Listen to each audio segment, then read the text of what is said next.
What happens when a 3-second dare puts you in the crosshairs of the city's most dangerous man? Lena Hayes thought it was just a game, until the entire restaurant went silent and she realized whose lap she'd just landed on.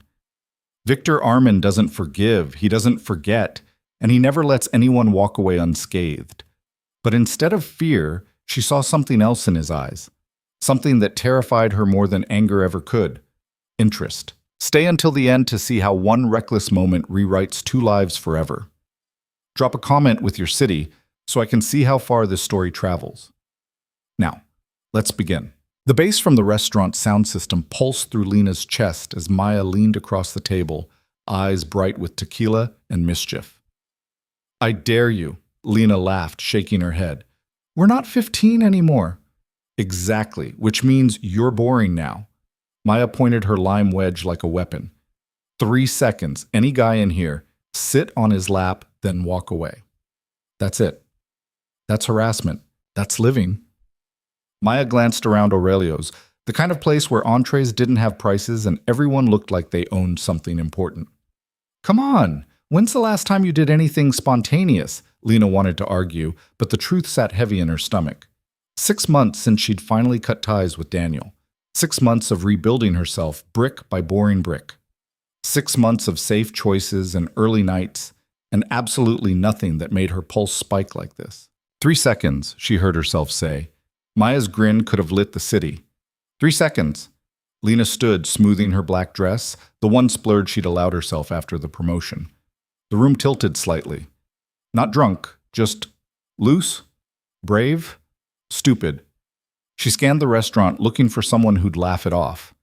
Someone safe. That's when she saw him. Corner booth. Alone. Dark suit that probably cost more than her car. He wasn't looking at his phone or the menu. Just sitting there with a glass of something amber, watching the room like he was calculating the net worth of every person in it.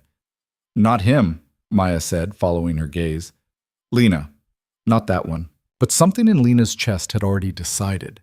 Maybe it was the way he held himself, still but not relaxed, present but not participating. Maybe it was the challenge of it. Or maybe she was just tired of being careful. She walked before she could reconsider. The crowd seemed to part without her asking. Her heels clicked against marble, each step feeling both eternal and instant. She could feel eyes turning, conversations stuttering. By the time she reached his booth, the entire restaurant had gone quiet in that way that makes your skin prickle. He looked up. Gray eyes, not cold. Worse. Measured. Like he could see straight through her dress, her bravado, her entire stupid plan, and was already 3 moves ahead in a game she hadn't realized she'd entered. Can I help you? His voice matched his eyes. Calm, controlled, the kind of voice that didn't need to rise to be heard. Lena's nerve flickered. Then she thought of Maya watching, of Daniel's voice in her head telling her she'd never be brave enough, wild enough of anything that mattered. She sat down on his lap. The entire restaurant seemed to inhale. He didn't move, didn't flinch. His body beneath hers was solid, unnervingly still. She could feel his breath, steady and unchanged, while hers came in short bursts. 3 seconds. She just had to last 3 seconds. 1, she counted silently. His hand, large, warm, settled lightly on her hip. Not grabbing, not pushing away. Just there. Steadying her or claiming her or something that made her heart slam against her ribs. 2. You're either very brave, he said quietly, or you have no idea who I am. His voice wasn't threatening. That was the problem. It was curious, interested. Like she'd done something genuinely surprising and he wanted to understand it. 3. She stood, legs shakier than she'd expected, turned to walk away. Made it 2 steps before his voice stopped her. What's your name? She shouldn't answer. Every instinct screamed to keep walking, to get back to Maya, to laugh it off as a dumb dare, and never think about those gray eyes again. She looked back. He was still sitting exactly as before, but something in his expression had shifted. Not anger, not amusement, something that looked almost like recognition, though they'd never met. Lena, she said. Then, because her mouth apparently had a death wish, Lena Hayes. The corner of his mouth moved. Not quite a smile. Victor Armin. The name hit her like cold water. She knew that name. Everyone knew that name. Victor Armin didn't own businesses. He owned sectors. Real estate, tech, half the city's infrastructure. The kind of wealth that didn't need to announce itself because everyone already knew. And the kind of power that came with rumors. Whispers about how he'd built his empire. About what happened to people who crossed him. Her face must have shown her realization because that almost smile deepened. "Now you know," he said. Lena's throat felt tight. "I should go." He gestured toward her table. "Your friend looks concerned." She turned. Maya's face had gone pale, her earlier excitement replaced by something close to panic. Around them, other diners were very carefully not looking in their direction, which somehow felt worse than staring. Lena walked back on autopilot, her mind spinning. "What the hell were you thinking?" Maya grabbed her wrist the second she sat down. "Do you know who that is?" "I do now." "We need to leave, right now." "He didn't do anything. That's not how this works." Maya was already signaling for the check. "People like Victor Armin don't forget. They don't let things slide. You just—" She pressed her fingers to her temples. "We need to go." But when Lena glanced back at the corner booth, it was empty. The check came. Maya threw down cash without counting it. They were halfway to the door when a hostess stepped into their path. "Excuse me, Miss Hayes?" Lena's stomach dropped. "Yes?" "Mr. Armin asked me to give you this." She held out a small black card. Matte finish. No logo, just a phone number embossed in silver. "I can't accept that." "He said you'd say that." The hostess pressed it into her palm anyway. "He also said there's no obligation, just a choice." Then she was gone, and Lena was standing in the middle of Aurelio's holding what felt like a live grenade. "Throw it away," Maya said. "Right now." Lena stared at the number, 10 digits that somehow felt like they carried more weight than they should. "Lena, throw it away." She slipped it into her purse. Maya made a sound between a groan and a prayer. "You're going to get us killed." "Don't be dramatic." "Me." "Dramatic? You just sat on Victor Armin's lap." "Victor Armin, do you understand what people say about him?" "I understand rumors." "Where there's smoke, there's usually just more rumors." Lena pushed through the restaurant doors into the cool night air. Her hands were shaking. She shoved them in her pockets. It was 3 seconds. He'll forget about it by tomorrow. But she didn't believe that. Couldn't shake the feeling of his hand on her hip, steady and sure. The way he'd looked at her, not angry, not predatory, but curious, like she was a puzzle he'd decided to solve. They got into Maya's car. Neither spoke for the first 10 minutes. Finally, Maya said, "Are you going to call him?" "No." "Lena." "I'm not." She meant it, mostly. "It was stupid. I'm putting it behind me." "Good. Because I Googled him at a red light, and the first article is about a hostile takeover that destroyed 3 companies and— Are you even listening?" Lena was staring out the window, watching the city lights blur past. Somewhere out there, Victor Armin was probably already back to whatever powerful people did with their evenings. Already forgotten about the girl who'd interrupted his dinner with a drunk dare. Except she couldn't shake the feeling that wasn't true. Her phone buzzed. Unknown number. "You made quite an impression tonight." Her heart stopped. "Maya." "What?" She showed her the screen. Maya swerved hard enough that a car behind them honked. "How does he have your number? You didn't give him your number." "I didn't." "Then how—" Maya's face went white. "He found it. In the time it took us to get the check, he found your number." "Maybe it's not him." "Right, because you get mysterious texts from unknown numbers all the time after sitting on billionaires' laps." Lena stared at the message. Her thumbs hovered over the keyboard. She should block the number. Delete the card. Pretend tonight never happened. Instead, she typed, "Was that supposed to be a compliment?" The response came before Maya could start lecturing again, a statement of fact. "How did you get this number? Does it matter?" "Yes." "No." She didn't know. Her pulse was doing things it had no business doing. "What do you want?" The typing indicator appeared. Disappeared. Appeared again. Finally, "To know if you're as interesting as I think you are." "Oh my God," Maya breathed, reading over her shoulder. "He's flirting with you. Victor Armin is flirting with you. We're going to die." Stop saying that. What are you going to say? Lena's finger hovers over the screen. Every rational cell in her brain screamed to shut this down. Block him. Move apartments. Change her name. But underneath the fear was something else. Something that had been dormant for months. The part of her that Daniel had tried to suffocate. The part that made reckless dares and sat on strangers' laps and refused to play it safe. She typed, "That depends on whether you're as dangerous as people say." This time, the response was immediate. More. One word. But it felt like a door opening, or a trap snapping shut. She couldn't tell which. "Lena, please." Maya's voice had lost its panic, replaced by genuine worry. "I know you've been in a weird place since Daniel, but this isn't the answer. This guy could what? He hasn't done anything wrong. Yet. Maybe he won't. And maybe I'm going to spontaneously grow wings." Maya pulled up to Lena's apartment. "Promise me you'll think about this. Really think about it." "I promise." "It was only half a lie." Lena got out, waved Maya off, and climbed the stairs to her second-floor walk-up. The building was old but clean, the kind of place that felt safe without being expensive. Home? Normal. Everything Victor Arman's world probably wasn't.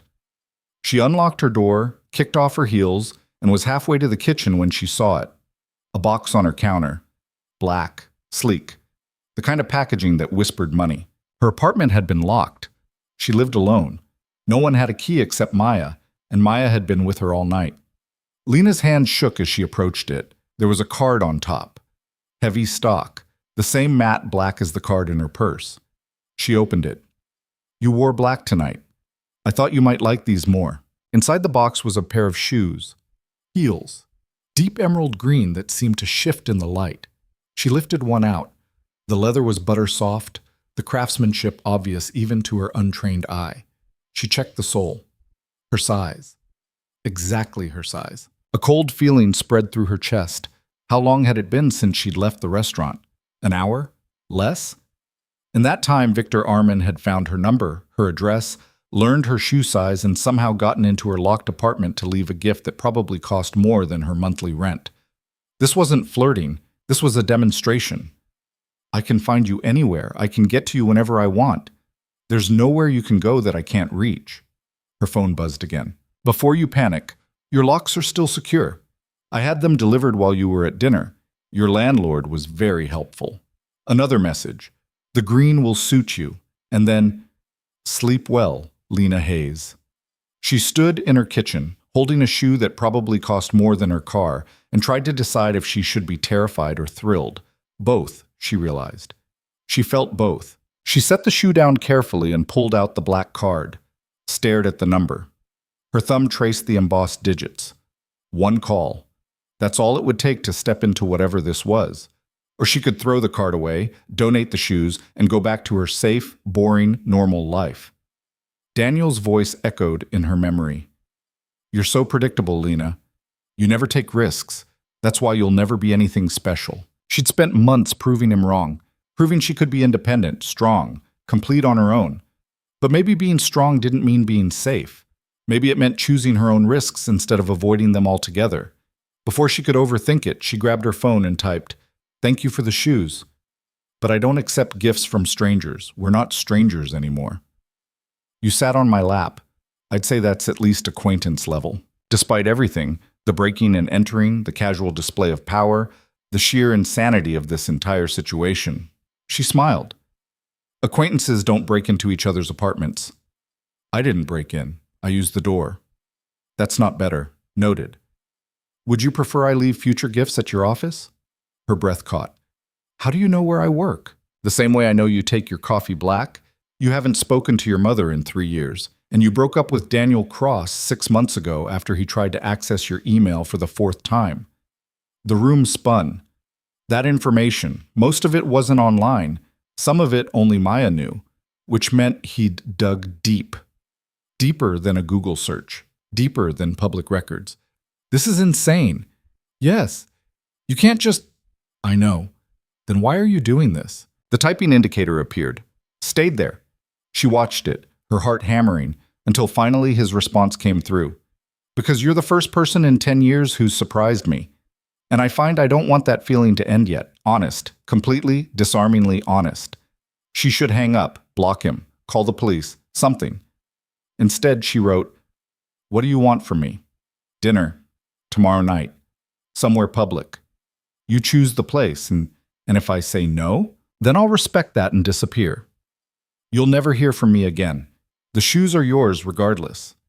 She read the message 3 times, looking for the trap, the threat, the thing that would prove Maya right, that this was dangerous and she needed to run.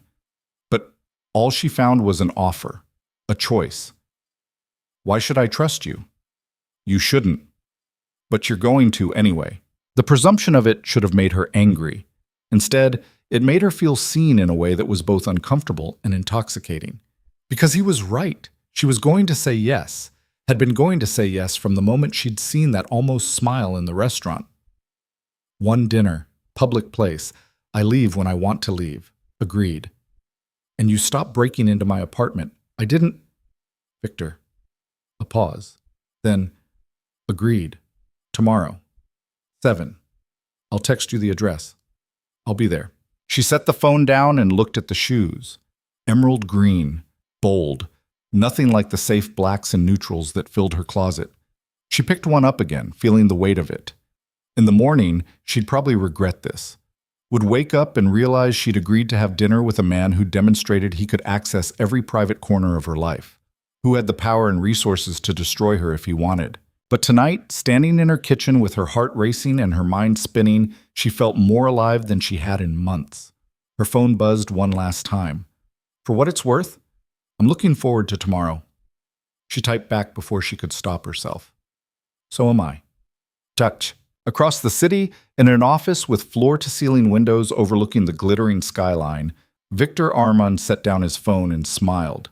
It wasn't the predatory smile his business rivals feared. It wasn't the cold smile he gave at board meetings. It was something he'd almost forgotten he could feel, genuine anticipation. "You wanted to see me, sir?" Victor turned. Marcus, his head of security, stood in the doorway. Efficient as always, loyal to a fault. "The file on Lena Hayes, what did you find?" Marcus pulled out a tablet, swiping through screens. 28. Marketing director at Meridian Group. Earned the promotion 8 months ago through actual merit. Not connections. No criminal record, no debt beyond student loans and a car payment. Previous relationship with Daniel Cross ended 6 months ago. By all accounts, she initiated the breakup after he tried to control her, Victor finished. He'd read that part of the report 3 times. What else? Close friend, Maya Chen. They've known each other since college. Parents divorced when she was 16. Father remarried and moved to Arizona.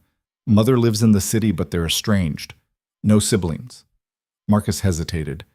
"Sir, if I may ask, why the interest? She's not connected to any of our ventures. She has no access to information or resources we need. She's just what? Ordinary." No offense intended. Victor looked back at the window, at the city that bent to his will. Ordinary. Yes, by Marcus's standards, Lena Hayes was completely ordinary. She didn't run in their circles, didn't have the pedigree or connections or calculated charm of the women he usually encountered at functions and fundraisers. But she'd sat on his lap, not seductively, not strategically, but because of a dare, because her friend had challenged her and some wild part of her had said yes. She'd been terrified. He'd felt her pulse racing beneath his hand, but she'd done it anyway. And when she'd looked at him, there'd been no calculation in her eyes. No angle. Just genuine shock when she'd realized who he was. In his world, everyone wanted something. Every interaction was a transaction. Every conversation had an agenda. Even the women who pursued him did so with spreadsheet precision, weighing the benefits of his name, his money, his power. Lena Hayes had wanted nothing from him, had in fact tried to leave the moment she'd realized who he was. That kind of authenticity was rare, precious, dangerous to her if he wasn't careful. "Pull her detail," Victor said. Marcus blinked. "Sir, the security team you assigned to watch her building. Pull them. But if there's any threat, she's not an asset to be protected. She's a person making a choice." Victor turned to face his head of security. "And that choice needs to be real. If she says yes to dinner, I need to know it's because she wants to, not because she feels trapped or watched. With respect, sir, that's not how you usually operate. No, Victor agreed, it's not. Which was precisely why this felt different. Important. Like standing at the edge of something he couldn't predict or control, and for once, not wanting to. Send the team home. Standard city monitoring only, nothing specific to her. And Marcus? Victor's voice hardened slightly. If word of this gets out, if her name appears in any gossip column or gets connected to mine in any way that makes her a target, I'll hold you personally responsible. Marcus nodded slowly. Understood, sir. After he left, Victor poured himself 2 fingers of scotch and stood at the window. The city spread out below him like a game board. Every building, every street, every light represented something he owned or controlled or could acquire if he wanted. But Lena Hayes? She was none of those things. And somehow, that made her the most interesting thing he'd encountered in years. His phone rang, private line. Only a handful of people had the number. Armin, I heard you had an interesting evening. The voice was smooth, amused.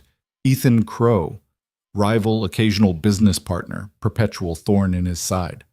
News travels fast.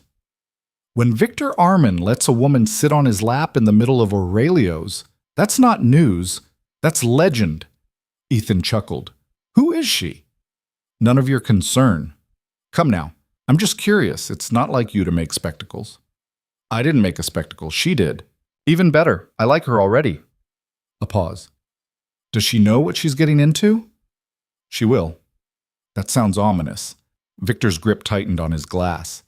Ethan had a talent for finding pressure points and pressing them, for taking something simple and twisting it into leverage.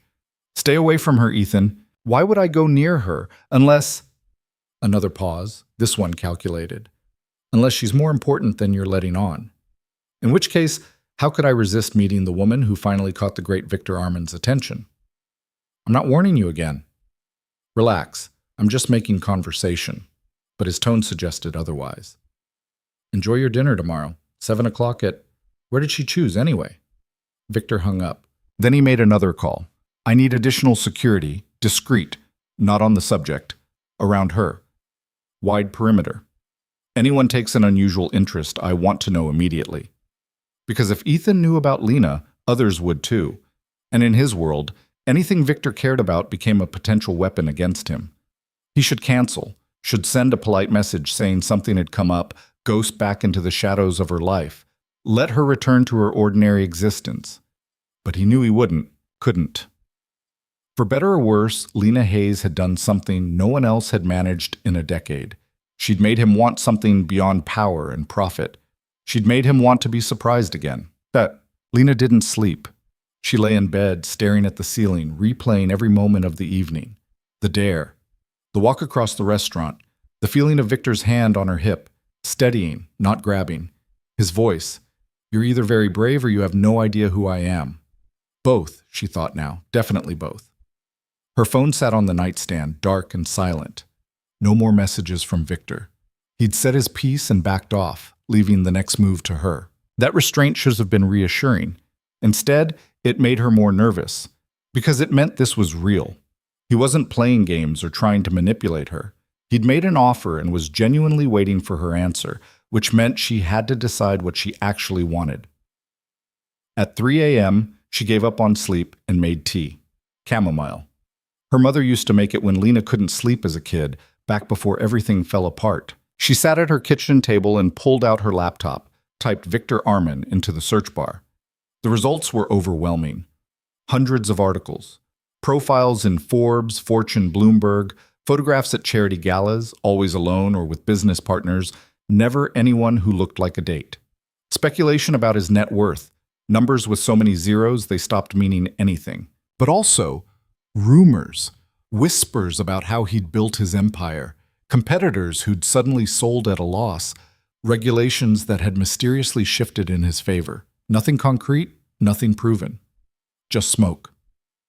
Where there's smoke, Maya had said.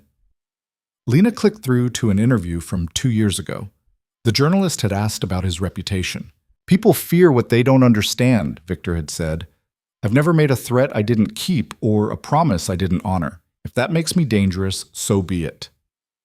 Never a threat he didn't keep. That should terrify her. Instead, she found herself reading it as honesty. He didn't pretend to be safe, didn't hide behind false charm or calculated friendliness. He was exactly what he appeared to be, powerful, controlled, and willing to use both when necessary. At least she'd know where she stood. Unlike with Daniel, who'd hidden his controlling nature behind concern and love, until she was so tangled up in it, she'd almost forgotten what freedom felt like. Her phone buzzed. 3:47 a.m. Maya, please tell me you're not actually considering this.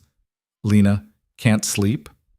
Maya, can't stop thinking about my best friend making terrible life choices. Lena, it's just dinner. Maya, with Victor Armin.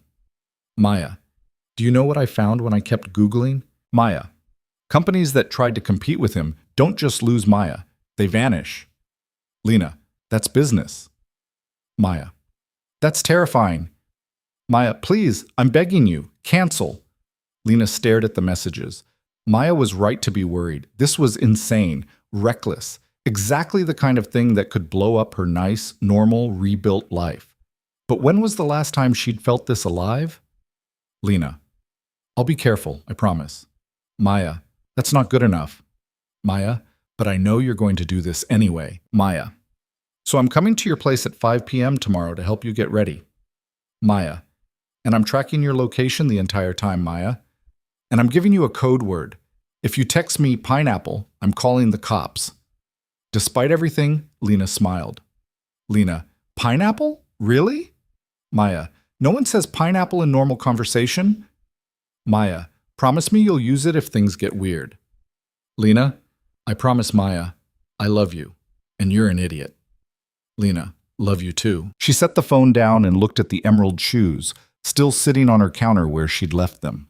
Bold, beautiful, nothing she would have chosen for herself. But maybe that was the point. Maybe she was tired of choosing the safe thing, the expected thing, the thing that kept her small and contained and completely, absolutely ordinary. Victor Armin had seen her for 3 seconds and decided she was worth pursuing, not for her connections or her looks or what she could do for him, but because she'd surprised him. When was the last time anyone had looked at her like that? She picked up the shoes and carried them to her bedroom, set them by the closet where she'd see them first thing in the morning. One dinner, public place. She could leave whenever she wanted. What was the worst that could happen? Everything, a voice in her head whispered. Everything could happen, but maybe, just maybe, something amazing could happen instead. She climbed back into bed and finally slept, and dreamed of gray eyes and steady hands and the feeling of standing at the edge of a cliff, about to jump. The morning came too fast and too slow all at once. Lena woke to sunlight cutting through her curtains and the immediate, visceral memory of what she'd agreed to. Her stomach twisted. Not quite nausea, not quite excitement. Something in between that felt like standing at the top of a roller coaster, watching the ground drop away. She reached for her phone. No new messages from Victor. Good. She needed space to think without his gravity pulling at her. What she found instead made her breath catch. 17 missed calls, all from the same number. Daniel. Her ex-boyfriend's name felt like a slap. She'd blocked him on everything 6 months ago. Phone, social media, email, changed her number twice. How the hell did he get this one? The voicemails started at 2 a.m. Lena, it's me. I know you don't want to talk, but I need to see you. It's important. She deleted it, moved to the next. I heard you've been making some interesting friends. We should talk about that. Call me back. Her hand tightened on the phone. Interesting friends. He knew about Victor. How could he possibly know about Victor? The third message was different. His voice had an edge to it, that familiar thread of control wrapped in false concern. You don't know what you're getting into, Lena. I'm trying to help you. Call me, please. She threw the phone onto the bed like it had burned her. Daniel Cross. The man who'd spent 2 years slowly suffocating her under the guise of love, who'd isolated her from friends, monitored her location, gone through her emails looking for proof of an affair that existed only in his paranoid mind. She'd spent 6 months rebuilding herself after finally escaping him, and now he was back. Because of course he was. The phone rang again, Daniel's number. She answered before she could stop herself. How did you get this number? Lena, thank God. I've been trying to reach you. How did you get this number? A pause. She could picture him on the other end, recalibrating. He'd always been good at that, reading her tone and adjusting his approach. I still have friends at Meridian, he said finally. Someone in HR. That's illegal. I was worried about you. You don't get to worry about me anymore. We're done. We've been done. I know. And I respect that. I do. But Lena, I saw you last night at Aurelio's. Ice spread through her veins. You were following me? I was having dinner with clients. You walked right past our table. His voice dropped, took on that intimate quality that used to make her feel special and now just made her skin crawl. I saw what you did. Who you sat with. Do you have any idea how dangerous that was? That's none of your business. Victor Armand is not someone you want to get involved with. Trust me on this. I don't trust you on anything. Lena, delete this number. Don't call me again. If you contact me or show up at my work, I'm filing a restraining order. She hung up. Her hands were shaking. The phone immediately started ringing again. She blocked the number, knowing it wouldn't matter. Daniel was resourceful, obsessive. He'd find another way to reach her. He always did. The morning suddenly felt contaminated. She'd woken up thinking about Victor, about dinner, about possibilities. Now all she could think about was Daniel's voice, that false concern masking the control underneath. You don't know what you're getting into. Maybe she didn't. But she knew she wasn't going to let Daniel dictate her choices anymore. Her phone buzzed. For a 6 seconds, she thought it was him again, but the number was different. Unknown. Good morning. I hope you slept well. Victor. The tension in her shoulders eased slightly. Okay, I guess. You? I don't sleep much. Guilty conscience? Something like that. She smiled despite herself. Then remembered Daniel's calls and the smile faded. Can I ask you something? Anything. Last night at the restaurant. Did you see anyone else watching? Someone who seemed focused on me? The response took longer this time. When it came, it was careful. Why? She hesitated. Involving Victor in her Daniel situation felt like crossing a line, like admitting she needed help. But the alternative was pretending nothing was wrong, and she'd done enough of that during her relationship to last a lifetime. My ex called me 17 times last night. Said he saw me at Aurelio's. Said, I don't know what I'm getting into with you. Your ex is Daniel Cross. It wasn't a question. Of course Victor knew. He'd probably known before he'd sent the first text. Yes. Has he contacted you before? Since the breakup? I've blocked him everywhere. Changed my number twice. He keeps finding ways around it. Another long pause. She could almost feel Victor's mind working through the implications. Do you feel unsafe? The question was direct. No games, no assumptions, just asking what she needed. I don't know. He's never been physically violent. But he's persistent, controlling. He doesn't like not getting what he wants. Neither do I. But there's a difference between persistence and harassment. Which side do you fall on? I'd like to think I can tell when someone actually wants me to stop. Fair enough. She told him to stop breaking into her apartment and he'd agreed. Told him her terms for dinner and he'd accepted without argument. That was more respect than Daniel had shown her in 2 years. Are we still on for tonight? If you still want to be, I do. But Victor? If Daniel shows up, he won't. The certainty in those 2 words should have worried her. Instead, it felt like relief. How can you be sure? Because I'm going to call him, and we're going to have a conversation about boundaries. You don't have to do that. I know. Then why? Because you asked me if you were safe, and I want the answer to be yes. Lena sat on her bed, phone in hand, trying to reconcile the man everyone said was dangerous with the one who was offering to run interference with her ex because she'd asked a question. Thank you. Don't thank me yet. He might not listen, but you're going to try anyway. Yes. Something warm spread through her chest. Not love, too soon for that, but maybe the beginning of trust. The sense that Victor meant what he said and said what he meant, even when what he meant was terrifying. I should get ready for work. What do you do? At Meridian. Marketing. I run campaigns for tech clients mostly. Strategy, execution, damage control when launches go sideways. You're good at it. How would you know? I looked at your portfolio. The campaign you ran for Apex Systems last year increased their market share by 18%. You really did your homework. I told you. You surprised me. I wanted to understand why. And do you? Understand why? I'm starting to. She wanted to ask what that meant.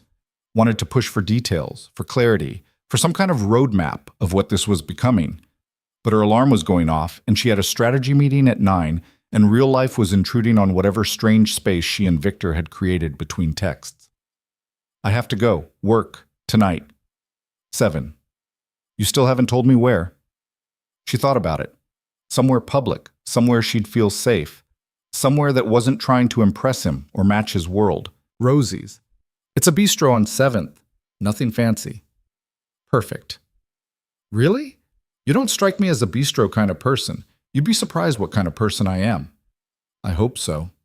She sent it before she could overthink it, then grabbed her work clothes and headed for the shower, trying not to think about the fact that she'd just flirted with one of the most powerful men in the city while her ex-boyfriend was apparently stalking her.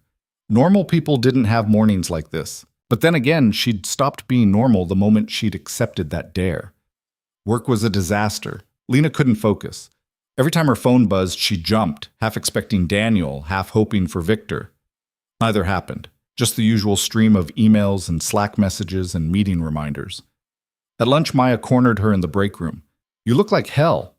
Good morning to you too. Maya grabbed her arm, dragged her into the corner away from the coffee machine and the two developers arguing about syntax. What happened? Did he cancel? Did he do something creepy? I swear if he... Daniel called me. 17 times. Maya's face went white. What? Lena filled her in. The voicemails. The claim that he'd seen her at Aurelio's. The warning about Victor. That's it, Maya said. You're staying at my place, and we're calling the police.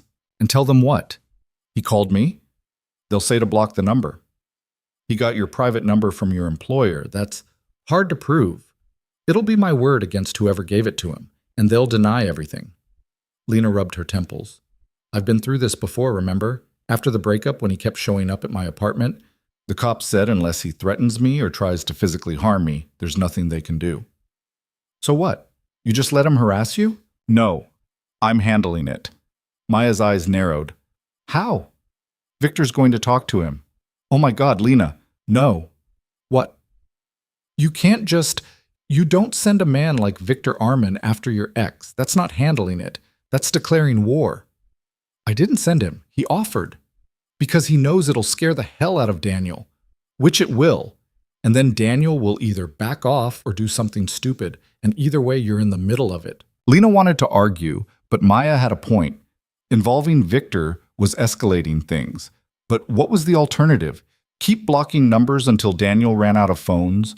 Keep looking over her shoulder, waiting for him to show up? I'm tired of being scared, she said quietly. I spent 2 years walking on eggshells with Daniel, and 6 months looking over my shoulder after. I just want it to stop. Maya's expression softened. She pulled Lena into a hug. I know you do, but please be careful. Both of these guys, they're not normal. They don't operate by normal rules. Maybe that's what I need, someone who doesn't play by normal rules. Or maybe it's what gets you hurt. Before Lena could respond, her phone buzzed. She pulled away from Maya and checked the screen. Victor, I spoke with Daniel. He won't be contacting you again. Her stomach flipped. He already talked to him. What did he say? Lena showed her the text. Maya groaned. That was fast, too fast. What did he do? I don't know. Another text came through. Victor, he wanted me to tell you he's sorry for bothering you, that he respects your choices and won't interfere again. Lena, just like that? Victor, just like that. Lena, what did you say to him? Victor, the truth, that you've moved on, that continuing to pursue you would be unwise. Lena, unwise and... Victor, I may have implied that I have a personal interest in your well-being and that I don't appreciate people who make you uncomfortable. Oh my God, Maya breathed, reading over her shoulder. He threatened him. He didn't threaten him. He just implied consequences. That's literally what a threat is. But Lena's phone was buzzing again. Different number. She didn't recognize it. Unknown number, she told Maya. Don't answer it. She answered it. Lena Hayes? A woman's voice. Professional, unfamiliar. Who is this? My name is Sarah Mitchell. I'm an attorney. I represent Daniel Cross. Lena's blood went cold. Excuse me? Mr. Cross has asked me to contact you regarding a restraining order. He's filing a restraining order against me? No, Ms. Hayes. He's informing you that if you continue to have third parties contact him with threatening messages, he'll be forced to pursue legal action. Lena laughed. Actually laughed. Are you kidding me right now? I assure you, Ms. Hayes, this is quite serious. Mr. Cross has documentation of harassment from an associate of yours, a Mr. Victor Arman. The messages were highly threatening in nature, and Daniel has been calling me obsessively for months. I've blocked him repeatedly. He obtained my private phone number illegally through my employer, and now he's threatening me with legal action because someone told him to back off. A pause. I'm not aware of any harassment on Mr. Cross's part. Of course you're not. He didn't tell you that part, did he? Ms. Hayes, I'm simply conveying my client's message. If you persist in, tell your client that if he contacts me again, I'll be the one filing the restraining order. And I have 17 voicemails and multiple blocked numbers to prove a pattern of harassment. Have a good day. She hung up. Her hand was shaking so hard she nearly dropped the phone. What the hell? Maya grabbed her shoulders. What did Victor say to him? I don't know, but apparently it was threatening enough that Daniel lawyered up. Her phone buzzed. Victor. Daniel's attorney just called me. Apparently I've been threatening him. Lena. What exactly did you say? Victor. That you've asked him to stop contacting you, that I've taken a personal interest in ensuring you're not harassed, that continued contact would reflect poorly on his judgment. Lena. That's it? Victor. I may have mentioned that I have connections in his industry, and that people who make my friends uncomfortable tend to find their professional lives challenging. Lena stared at the message. That was a threat, a clear, direct threat wrapped in professional language. She should be horrified. Should tell Victor to back off, that she could handle her own problems. Instead, she felt a surge of vindication, because Daniel was finally experiencing what it felt like to be harassed by someone with more power, to feel trapped and controlled and unable to escape. Maybe that made her a bad person. She didn't care. Lena. His lawyer said he'll sue if you keep harassing him. Victor. Let him try. Discovery would be interesting. Lena. Meaning? Victor. Meaning, I have documentation of every time he's contacted you in the past 6 months, every blocked number, every time he accessed your personnel file at Meridian. Funny what IT departments will share when asked nicely.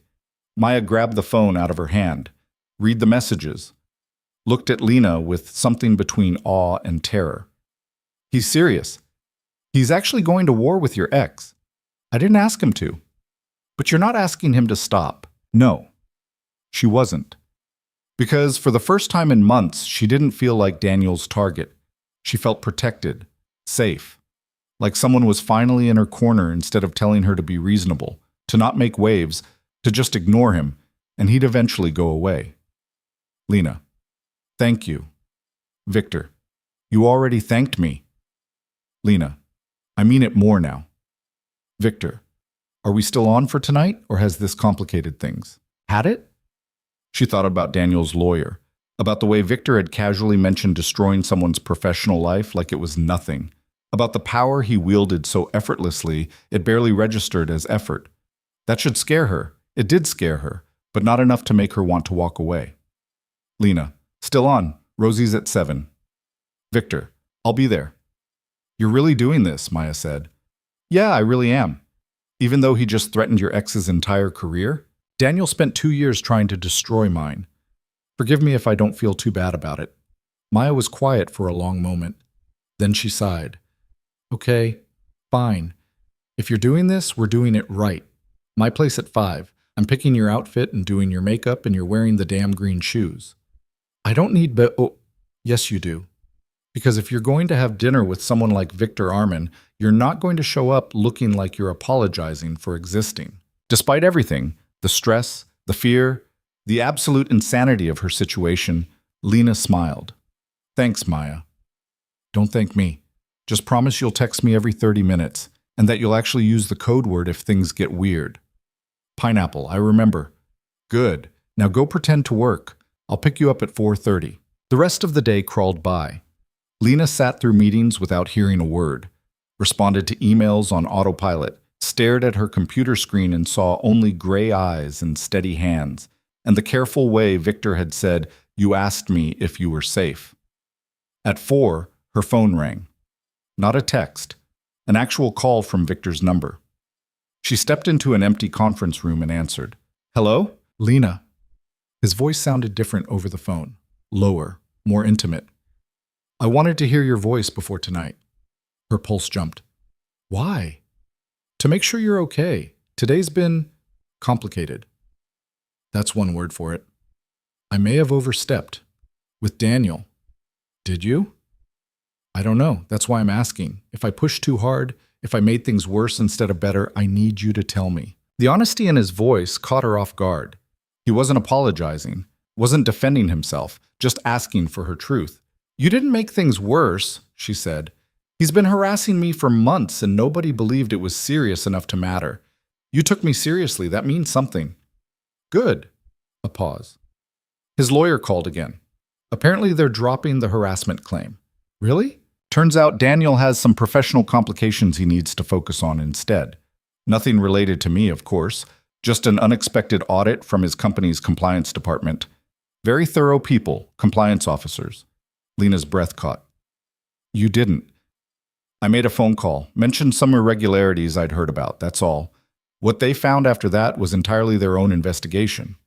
"Victor, he was accessing your private information illegally, Lena, multiple times. That's not just harassment, it's a crime. I simply made sure the right people knew about it." She should be shocked, horrified. This was exactly the kind of ruthless power play that made people fear him. Instead, she felt seen, protected, like someone had finally taken her side instead of telling her to be the bigger person. "Thank you," she said quietly. "You keep saying that. You keep giving me reasons to. I'm not a good man, Lena. I want you to understand that before tonight." "Why?" "Because you're going to hear things about me. Stories. Most of them are true. And I don't want you to feel blindsided when you realize who I actually am." "Who are you?" "Someone who gets what he wants, who doesn't stop until the job is done, who uses every tool at his disposal, legal, financial, social, to win." He paused. "Someone who very rarely cares about collateral damage." "But you care now." "Yes." "Why?" "I don't know yet, but I'm going to find out." The honesty of it was staggering. He wasn't trying to charm her or win her over with false modesty. He was telling her exactly what he was and letting her decide if she could handle it. "I'm still coming to dinner," she said. "Even knowing all that?" "Especially knowing all that. Because at least you're honest about it. At least you don't pretend to be something you're not." "That's a low bar? You'd be surprised how many people can't clear it." He laughed. Actually laughed. The sound was warm, genuine, nothing like the controlled politeness she'd heard from him before. "I'm looking forward to tonight," he said. "So am I. Rosie's at 7. Don't be late." "I'm never late." She hung up and leaned against the conference room wall, heart racing. Maya was right. This was insane. Victor Armin had just casually mentioned destroying her ex's career like it was a minor inconvenience, had admitted to being ruthless and dangerous and utterly unconcerned about collateral damage. And she was still going to dinner. Because underneath the power and the threats and the casual manipulation, there was something else, something real. The way he'd asked if he'd overstepped. The way he'd given her every reason to walk away instead of trying to convince her to stay. He wasn't trying to control her. He was trying to clear the path so she could choose freely. That was the difference. That was what made this feel different from Daniel, from every other man who'd tried to shape her into what they wanted instead of accepting what she was. Victor saw her, really saw her, and instead of trying to change her, he was simply asking if she wanted to see him too. Her phone buzzed. Unknown number again. Her stomach tightened, but the message wasn't from Daniel. "Ms. Hayes, this is Marcus Chen from Armand Security. Mr. Armin asked me to provide you with my direct contact. If you experience any issues with anyone, please don't hesitate to reach out. I'll be monitoring your location this evening for your safety. You won't see me, but I'll be close." A phone number followed. Then another message. This is purely precautionary. Mr. Armin wants you to feel safe. If you'd prefer I not monitor your location, please let me know and I'll stand down immediately. Lena stared at the message. Security. Victor had assigned her security. That should feel invasive, controlling. Instead, it felt like insurance, like he was making sure nothing could touch her without her permission. She typed back, "Thank you, Marcus. I appreciate it." The response was immediate. "My pleasure, Ms. Hayes. Have a good evening." She walked back to her desk in a daze. This was her life now. Security details. Ex-boyfriends facing compliance audits. Dinner dates with men who could ruin lives with a phone call. 6 months ago, she'd been fighting for scraps of independence from Daniel. Now she was stepping into a world where power moved like water, and she was somehow at the center of it. Maya picked her up at 4:30 on the dot. "Get in. We have 2.5 hours to make you look like you belong in his world." "I don't belong in his world." "Exactly. Which is why we're making sure you look so good he forgets he has a world." They drove to Maya's apartment, a one-bedroom in a building that had probably been nice in the 90s. Maya immediately pulled Lena into the bathroom and started organizing makeup like she was preparing for surgery. "Tell me everything that happened after lunch." Lena filled her in. Victor's call, the lawyer backing off, the security detail. Maya's hand stilled on the eyeshadow palette. "He assigned you security, just for tonight." "That's not normal, Lena. Normal guys don't have security teams to assign." "I know. And you're still going." "I know." Maya sighed and picked up an eyeliner pencil.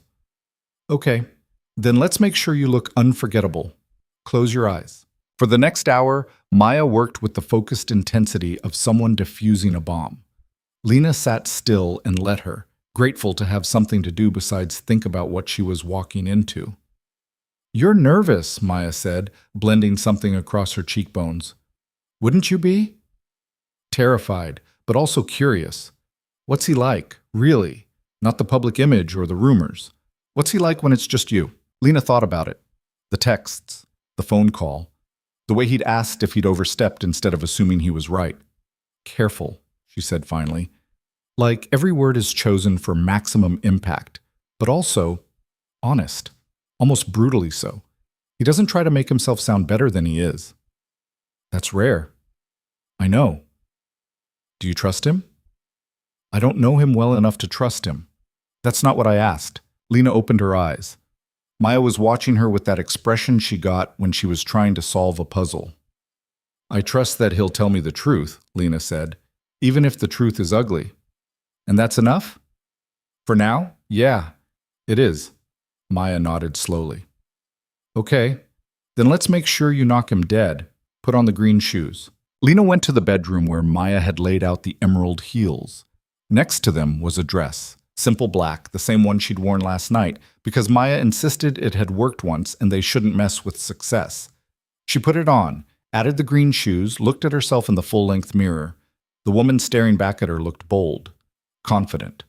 Nothing like the careful, controlled version of herself she'd maintained for the past 6 months. Maya appeared in the doorway. "Holy hell, you look dangerous." "I look scared." "Same thing." Maya grabbed her shoulders, turned her to face the mirror again. "Look at yourself. Really look. That's not the woman who let Daniel control her. That's not the woman who plays it safe. That's someone who sat on a stranger's lap on a dare and changed her entire world." Lena stared at her reflection. Maya was right. The scared part was there, but so was something else. Something fierce. "Don't let him own you," Maya said quietly. "But don't run just because you're scared either. Figure out what you actually want. Then choose that." "What if I don't know what I want?" "Then tonight's a good time to find out." At 6:30, Lena's phone buzzed. "Victor, I'm leaving now. See you soon." Her stomach flipped. This was real. Actually happening. Maya handed her a small purse. "Phone, ID credit card, pepper spray." "Pepper spray?" "Just in case. And remember, text me every 30 minutes. If I don't hear from you, I'm sending the cavalry." "The cavalry being?" "Me and my loudest voice calling every cop in the city." Lena hugged her. "Thank you for everything." "Don't thank me until you survive the night. Now go." "And Lena?" Maya pulled back, serious. "If at any point this doesn't feel right, you leave. I don't care if he's charming or intimidating or whatever. You leave." I will. Promise. I promise. Lena walked out into the evening air. The city hummed around her, cars and voices and the million small sounds of people living their lives. Normal people with normal problems. She wasn't normal anymore. She caught a cab to Rosie's, watching the streets slide past. The bistro was in a neighborhood she knew well. Local places, family-owned shops, the kind of area where everyone knew everyone. Safe, familiar. The cab pulled up at 6:55. She paid, stepped out, and stood on the sidewalk for a moment, gathering herself. Through the window, she could see Rosie's interior. Warm lighting, mismatched chairs, nothing like the sleek elegance of Aurelio's. This was her world, her choice. A black car pulled up to the curb. Not a limo, too obvious, just an expensive sedan with tinted windows. The back door opened. Victor stepped out. He'd dressed down. Dark jeans, simple button-down, no tie. He looked normal. Almost. If you ignored the way he moved, like every gesture was calculated. The way his eyes scanned the street, cataloging exits and threats before they landed on her. Lena. Victor. They stood there for a moment, 3 feet apart, the street humming around them. His expression shifted. Surprise, appreciation, something that looked almost like relief. You came. You thought I wouldn't? I thought you'd realize who I am and decide the risk wasn't worth it. Maybe I like risks. That almost smile appeared. That's what I'm counting on. He offered his arm. She took it, and together they walked into Rosie's, where the real conversation and the real danger was about to begin. The hostess at Rosie's did a double take when they walked in. Her eyes went wide, then carefully neutral in that way people did when they recognized someone they'd only seen in business magazines. She grabbed 2 menus without asking how many in their party. Right this way. She led them past the small bar where 3 regulars nursed beers and watched a baseball game, past tables full of couples and families, to a corner booth in the back, private without being isolated. Lena had eaten here dozens of times. Never once had she been seated in this particular spot. Your server will be right with you, the hostess said, setting down the menus with hands that trembled slightly. Victor waited until Lena slid into the booth before sitting across from her. The space between them felt charged, like the air before a thunderstorm. You're making her nervous, Lena said. I make most people nervous. Does that bother you? Usually, no. Tonight, yes. He looked at her directly. I don't want you to be nervous. Too late. Of me or the situation. Both. Neither. I don't know yet. She fiddled with her napkin, then forced herself to stop. This is weird, right? This whole thing is objectively insane. Completely. So why are we doing it? Because 3 seconds on my lap told me more about you than most people reveal in years. He leaned back, studying her. You were terrified. I felt your pulse racing. But you didn't apologize or make excuses. You just did it and walked away. That kind of nerve is rare. Or stupid. There's a difference? Despite herself, she laughed. The tension broke slightly. A server appeared. Young guy, probably college student working for tuition. He recognized Victor too. Everyone did. Can I get you something to drink? Whiskey. Neat, Victor said, then glanced at Lena. Unless you want wine. I know what they have. I've been coming here since I moved to the city. She looked at the server. I'll have the same. The server nodded and disappeared. Victor's eyebrow raised slightly. Whiskey. You're not the only one who can handle strong drinks. I'm starting to see that. They sat in silence for a moment. Not uncomfortable exactly, but waited, like they were both waiting for the other to make the first real move. You want to ask me about Daniel, Lena said finally. I want to ask you a lot of things, but yes, that's one of them. What do you want to know? How bad it was. She hadn't expected that. Most people asked how they met, how long they dated, why she stayed. Victor was asking about damage. Bad enough that I lost most of my friends. He was good at making them feel uncomfortable around me. Good at monopolizing my time so I couldn't maintain relationships outside of him. She traced the grain of the wooden table. By the time I realized what was happening, I'd isolated myself so completely that leaving felt impossible. But you left anyway, eventually, after you went through my work email looking for proof I was cheating, which I wasn't. but he'd convinced himself I was. And no amount of evidence would change his mind. She met Victor's eyes. The scary part wasn't the paranoia, it was how reasonable he made it sound. How he'd twist everything until I was apologizing for things I didn't do. Victor's jaw tightened. And now he's back. Because of you, I think. He saw me at the restaurant, saw who I was with, and suddenly I'm interesting again. He sees you as property he lost. Probably. That's why I made the calls, not to control your situation, but to make it clear that you're not unprotected anymore. The drinks arrived. Lena took a sip, felt the burn settle into her chest. You know that's exactly the kind of thing that should scare me, right? You just casually mention ruining someone's career like it's nothing. It's not nothing, but it's proportional. He harassed you, illegally accessed your private information, used his connections to intimidate you.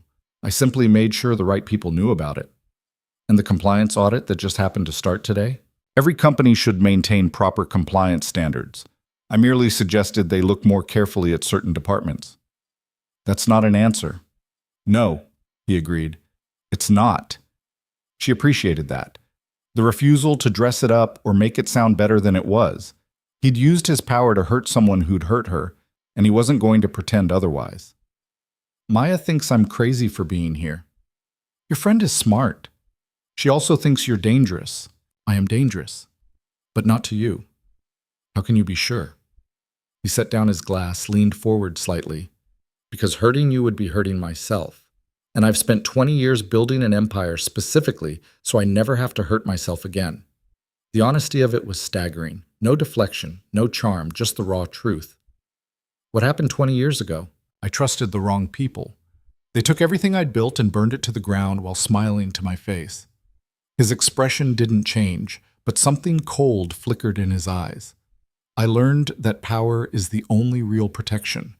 That if you're not in control, someone else is. And that trusting people is a luxury most of us can't afford. That sounds lonely. It is. So why risk it? Why pursue someone who sat on your lap on a dare instead of sticking with people who already understand your world? Because everyone in my world wants something from me. Money, connections, access. And I always know exactly what they want because they're all playing the same game. He picked up his glass, swirled the whiskey. But you didn't want anything. You didn't even know who I was. You were just living your life and being bold and taking stupid risks because your friend dared you to. So I'm a novelty. You're real. There's a difference. The server returned, took their orders. Lena wasn't even sure what she said yes to. Some pasta thing. Victor ordered the same without looking at the menu. After the server left, Lena pulled out her phone and texted Maya. Still alive. He's actually human. Mostly. Maya's response was immediate. That's what they all say before the murder. Lena, if I die, you can say I told you so. Maya, not funny. Lena, little bit funny. She set the phone down.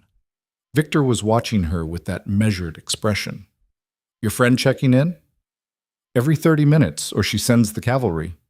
Smart, though she should know I have no intention of letting anything happen to you. Because you've taken a personal interest in my well-being? Because I want to see where this goes, and I can't do that if you're scared or hurt or running. What if I run anyway? Then I let you go. That's the deal. You're here by choice. The second it stops being a choice, we're done.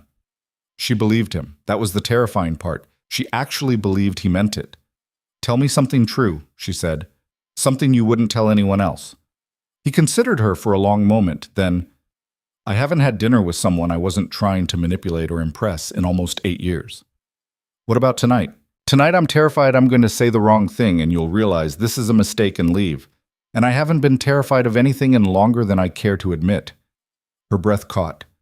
That's the most honest thing anyone's ever said to me. Honesty is the only thing I have to offer that you can't get elsewhere. You could offer charm, money, power. You don't want those things. How do you know? Because if you did, you would have called me the night I gave you my number. Would have shown up at Aurelio's instead of choosing a bistro in your neighborhood. Would have worn something calculated to impress instead of the same dress you wore last night with shoes I gave you. He smiled slightly. You're not trying to win anything from me. You're trying to figure out if I'm worth the risk. Am I that obvious? You're that genuine. It's refreshing. The food arrived. Lena picked up her fork, then set it down again. Can I ask you something that might be rude? Please. The things people say about you, about how you built your business, how competitors just disappear, is any of it true? Define disappear. You know what I mean. He cut into his pasta, took a bite, chewed thoughtfully. I've never killed anyone, if that's what you're asking. Never ordered violence or physical harm. But have I destroyed companies? Yes. Systematically dismantled competitors who threatened my interests? Absolutely. Used every legal and semi-legal tool at my disposal to win? Every single time. Semi-legal. The law is negotiable when you have enough lawyers. That doesn't bother you? It bothers me less than losing, less than being vulnerable, less than trusting the wrong people and watching them destroy everything I've built. He met her eyes. I'm not a good man, Lena. I told you that. I don't play fair. I don't forgive. And I absolutely do not forget when someone crosses me. But you haven't crossed me yet. Yet being the operative word, she should get up, walk out. This was exactly the kind of red flag Maya had warned her about. Instead, she took a bite of her food and said, "At least you're honest about being terrible." He laughed, actually laughed. Is that your bar? Honest, terrible people over dishonest, good ones? Daniel pretended to be good while slowly suffocating me. You're telling me up front what you are and letting me decide if I can handle it. Yeah, I prefer that. Even if what I am is dangerous? Dangerous to who? Your enemies? People who cross you? She leaned forward. You've had multiple opportunities to scare me, control me, manipulate me. Instead, you've been almost aggressively respectful. You stopped texting when I didn't respond, agreed to my terms for dinner, asked if you overstepped instead of assuming you were right. That's not dangerous, that's considerate. Don't confuse strategy with consideration. Why not?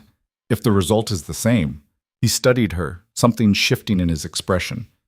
You're arguing that my manipulation is acceptable because it benefits you. I'm arguing that everyone manipulates everyone. The difference is intention and consent. You've been transparent about what you want and why. That's more than most people offer. What I want, he said slowly, is to keep having dinner with you, to learn what makes you laugh and what scares you and why you took that dare in the first place. To see if this feeling, this sense that you're someone who might actually matter, is real, or just wishful thinking from someone who's been alone too long. Her throat felt tight. That's terrifying.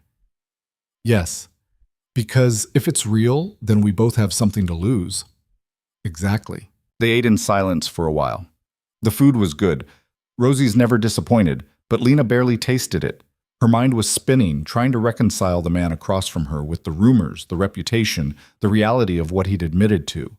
He was dangerous, ruthless, willing to destroy anyone who threatened him. But he was also careful with her, honest, treating her like an equal instead of a conquest. Which version was real, or were they both real, existing simultaneously in the same person? You're thinking too hard, Victor said. You just told me you destroy your enemies and bend the law when it suits you. I'm allowed to think hard. Fair enough. He finished his whiskey, signaled for another. What are you thinking about specifically? Whether I can trust someone who admits they're untrustworthy. And? I don't know yet. Ask me in an hour. His phone buzzed. He glanced at it and something in his expression shifted. Not fear, but close. Problem? Lena asked. Potentially. He typed something quickly, then set the phone face down on the table. Nothing urgent. You're lying. Yes. Why?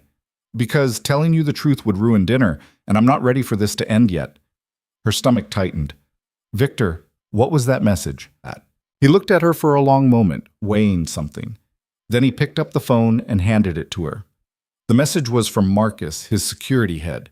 Ethan Crow just walked into Rosie's, back entrance. He's heading your way. Lena looked up. Who's Ethan Crow? A problem. Victor's voice had gone cold, controlled. The warmth from moments ago was gone, replaced by something harder. Someone who should not be here. Why would... Victor. A new voice, smooth, amused. I heard you were slumming it tonight. Had to see for myself. Lena turned. A man stood beside their table, Tall, expensive suit, smile that didn't reach his eyes. He looked like Victor's reflection in a funhouse mirror. Same polish, same power, but something fundamentally off about the angles. Ethan. Victor didn't stand, didn't offer a hand. You're interrupting. Am I? Ethan's eyes slid to Lena. You must be the famous Lena Hayes, the woman who's had the whole city talking. Her blood went cold. Excuse me? Oh, you didn't know. Victor's little stunt at Aurelio's made quite the rounds. Everyone's wondering who could possibly be interesting enough to catch his attention. His smile widened. I'm Ethan Crow, business associate of Victor's, though that's a generous term for what we are. Ethan, Victor said quietly, leave. I just got here, and I'm dying to get to know Lena. After all, anyone important to you is important to me. He pulled out a chair, started to sit. Victor's hand shot out, gripped the chair. I said leave. The restaurant had gone quiet. Not obviously, people were still eating, still talking, but there was a tension in the air, like everyone could feel the shift. Ethan raised his hands in mock surrender. Easy, friend. I'm just being friendly.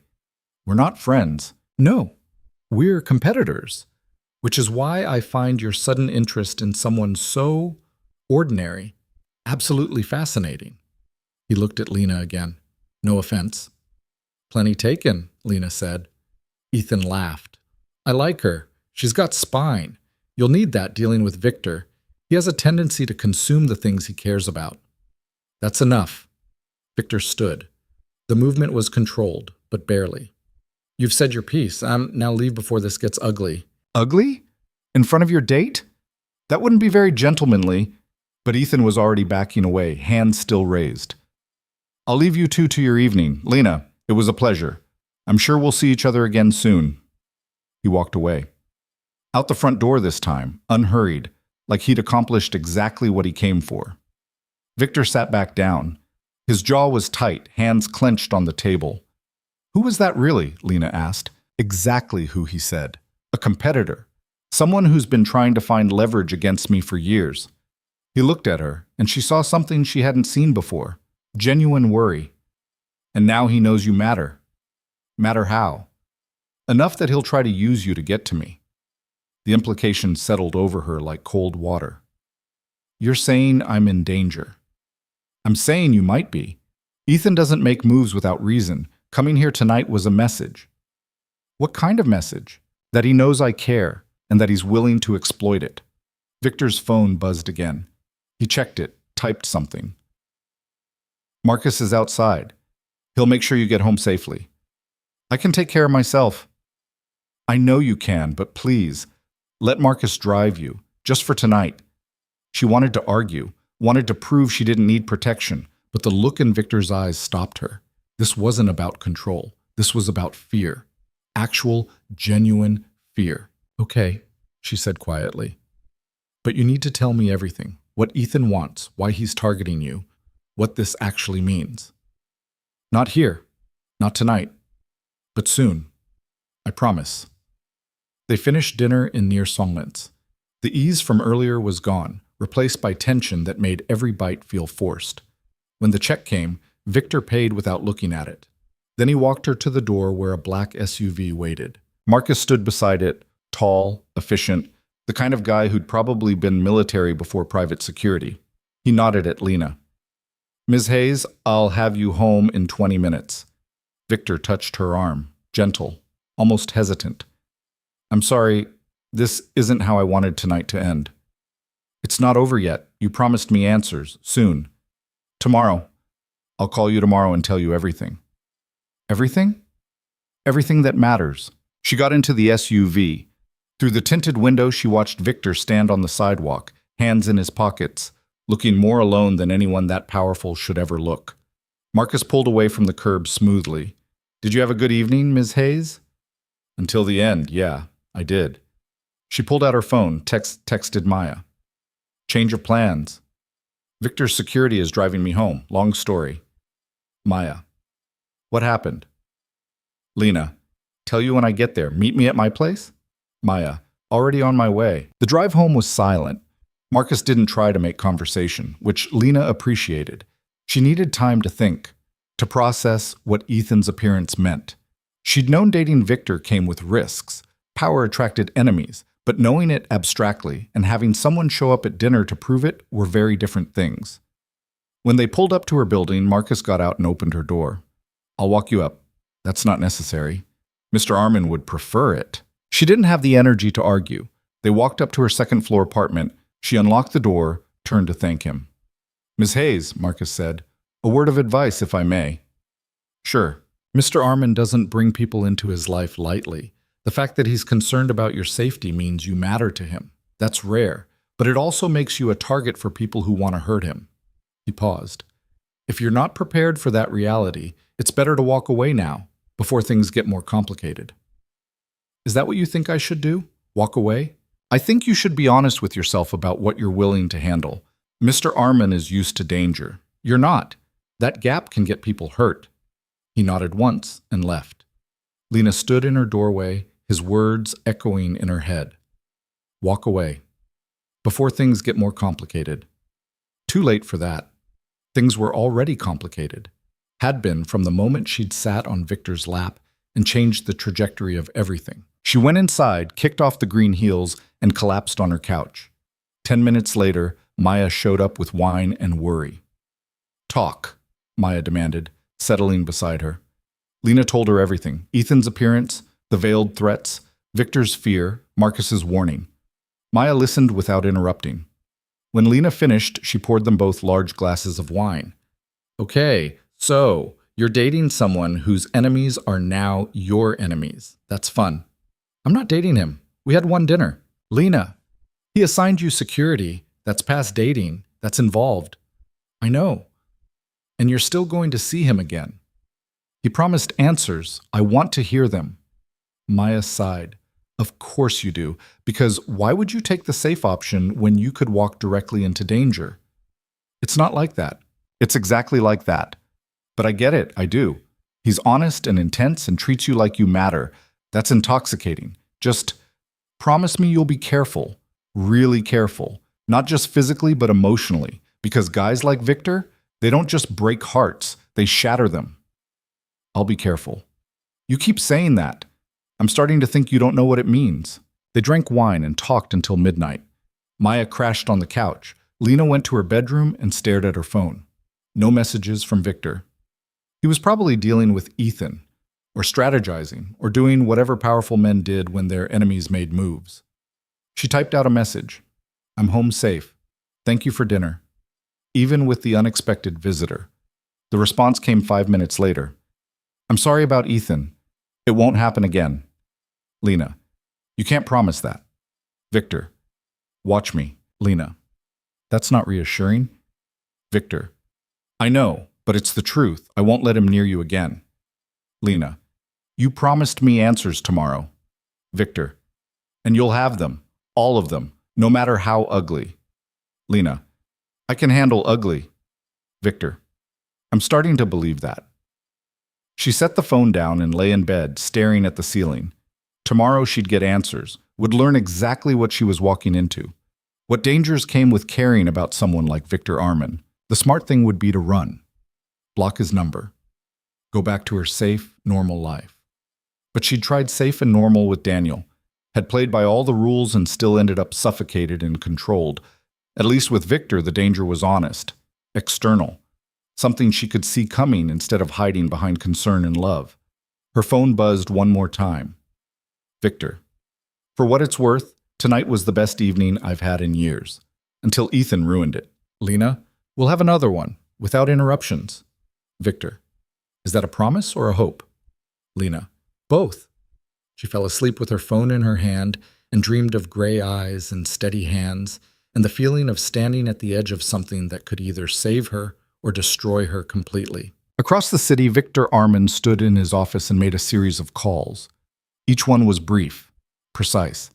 By the time he finished, Ethan Crow's entire network knew one simple fact. Lena Hayes was off limits, completely, permanently. Anyone who touched her would answer to Victor personally. It was a declaration of war wrapped in a protection order, and everyone who mattered understood exactly what it meant. Victor Armin had found something he cared about more than winning, and that made him more dangerous than he'd ever been before. The morning brought rain and 3 separate unknown numbers trying to reach her phone. Lena ignored all of them, drinking coffee at her kitchen counter while Maya snored on the couch. Her head felt thick from wine and insufficient sleep, but her mind was sharp, turning over everything from last night. Ethan Crow's smile, the way the restaurant had gone quiet. Victor's carefully controlled fear. Her phone buzzed. Actually, Victor this time. "Can I see you today? I owe you explanations." She typed back, "When? Whenever you're ready. I'll come to you, my place. Noon. I'll be there." Maya stumbled into the kitchen, hair a mess, mascara smudged. "Please tell me you didn't just invite him over." "He's coming at noon." "Lena, you can stay if you want, provide moral support. Make sure he doesn't murder me." "Not funny." But Maya was already heading for the bathroom. "I'm showering and staying. Someone needs to be the voice of reason since you've clearly lost yours." By 11:30, Lena had cleaned her apartment twice and changed clothes 3 times. Finally settled on jeans and a sweater, casual, comfortable, not trying too hard. Maya sat on the couch, laptop open, pretending to work while actually watching Lena pace. "You're gonna wear a hole in the floor." "I'm fine." "You're terrified." Same thing. At exactly noon, there was a knock. Lena opened the door to find Victor standing there in jeans and a black sweater, looking more human and less powerful than she'd ever seen him. He held a bag from the bakery down the street. "I brought breakfast. Figured you might not have eaten." "It's noon." "Then lunch." He stepped inside, nodded at Maya. "You must be Maya. I've heard a lot about you." Maya stood, arms crossed. "And I've heard a lot about you, none of it particularly reassuring. I wouldn't expect it to be." "If you hurt her, I will make your life extremely difficult." Victor set the bag on the counter.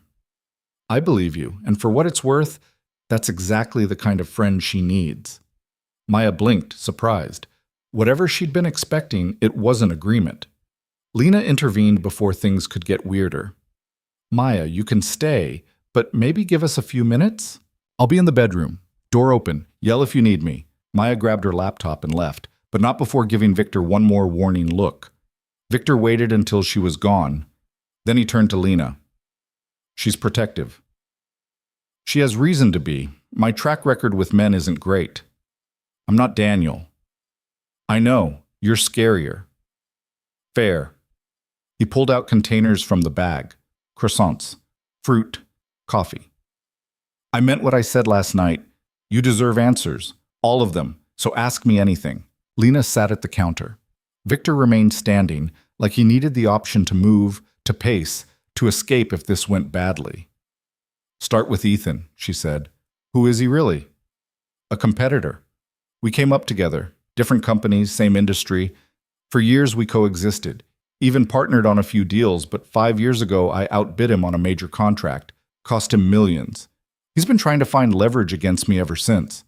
And now he thinks I'm that leverage." "Yes. Why? We've had one dinner. How does that give him power over you?" Victor was quiet for a moment. "Because I've never had one dinner with anyone. Never let someone close enough to matter. And Ethan knows that.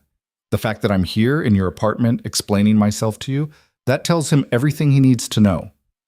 Which is that you're important to me. That if he hurts you, I'll come after him with everything I have." Victor's hands clenched on the counter. "Which is exactly what he wants. For me to make a mistake, to act emotionally instead of strategically. So I'm bait. You're a target. There's a difference." Lena took a breath. "What does that mean practically? What could he actually do?" "Threaten you, follow you, try to use you to get information about my business, or..." He stopped. "Or what?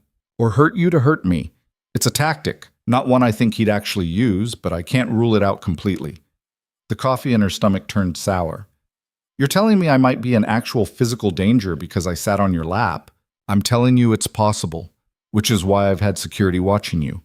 Why Marcus drove you home. Why I'm here being completely honest instead of downplaying the risks." He finally sat, across from her, hands flat on the counter between them. "I won't lie to you, Lena. Not about this. Ethan is dangerous, not in the way Daniel was. He's not going to stalk you or manipulate you. But he will use you if he can. And I need you to understand what that means before you decide if you want to keep seeing me. Keep seeing you. We've had one dinner that ended with your enemy showing up to make threats. Exactly. Which is why I'm giving you an out right now. You can tell me to leave and I will. I'll make sure Ethan knows you mean nothing to me, that last night was a mistake.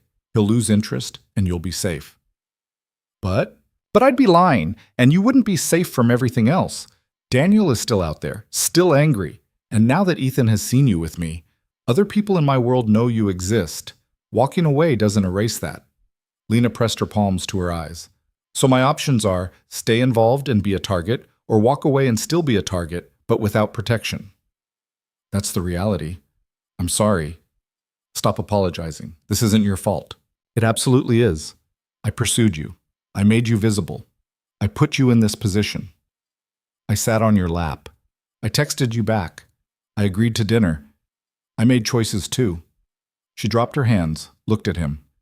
You're not the only one with agency here. Something shifted in his expression.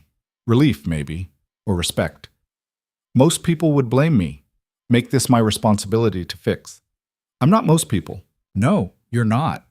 He reached across the counter, stopped just short of touching her hand.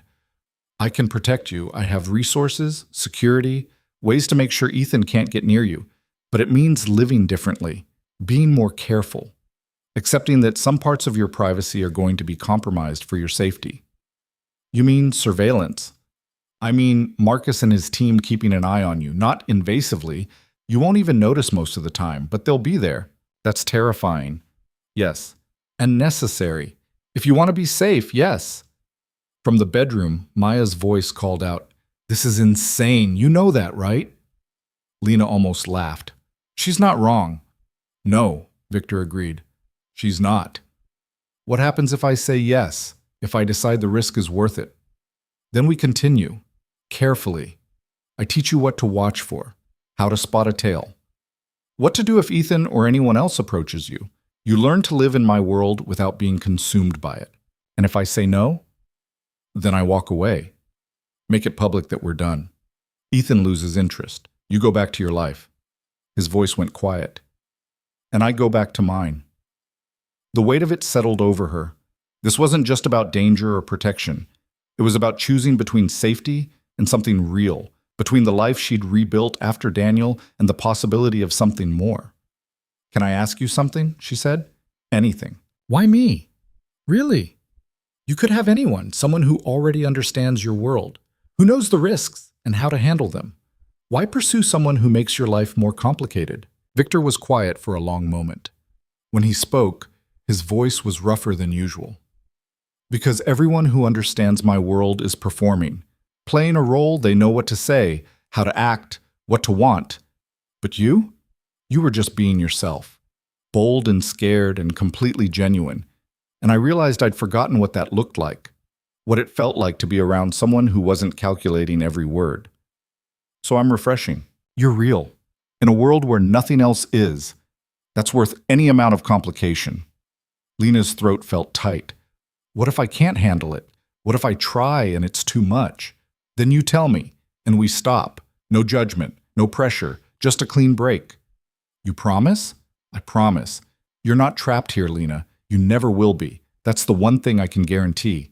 She believed him. That was the insane part. After Daniel, after 2 years of promises that turned into cages, she actually believed Victor would let her go if she asked. Maya appeared in the doorway. Can I say something? Please, Lena said. Maya looked at Victor. If she does this, if she says yes, and you hurt her, I will dedicate my life to making you regret it. I don't care how powerful you are or how many lawyers you have. I will find a way. I wouldn't expect anything less.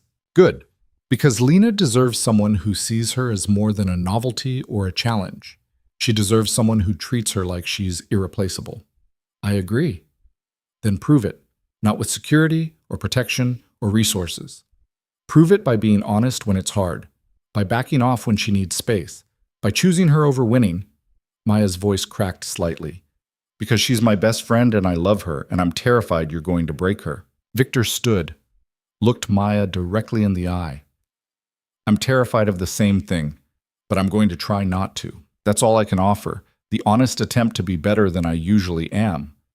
Maya held his gaze for a beat, then nodded. Okay, that's something, I guess. She looked at Lena.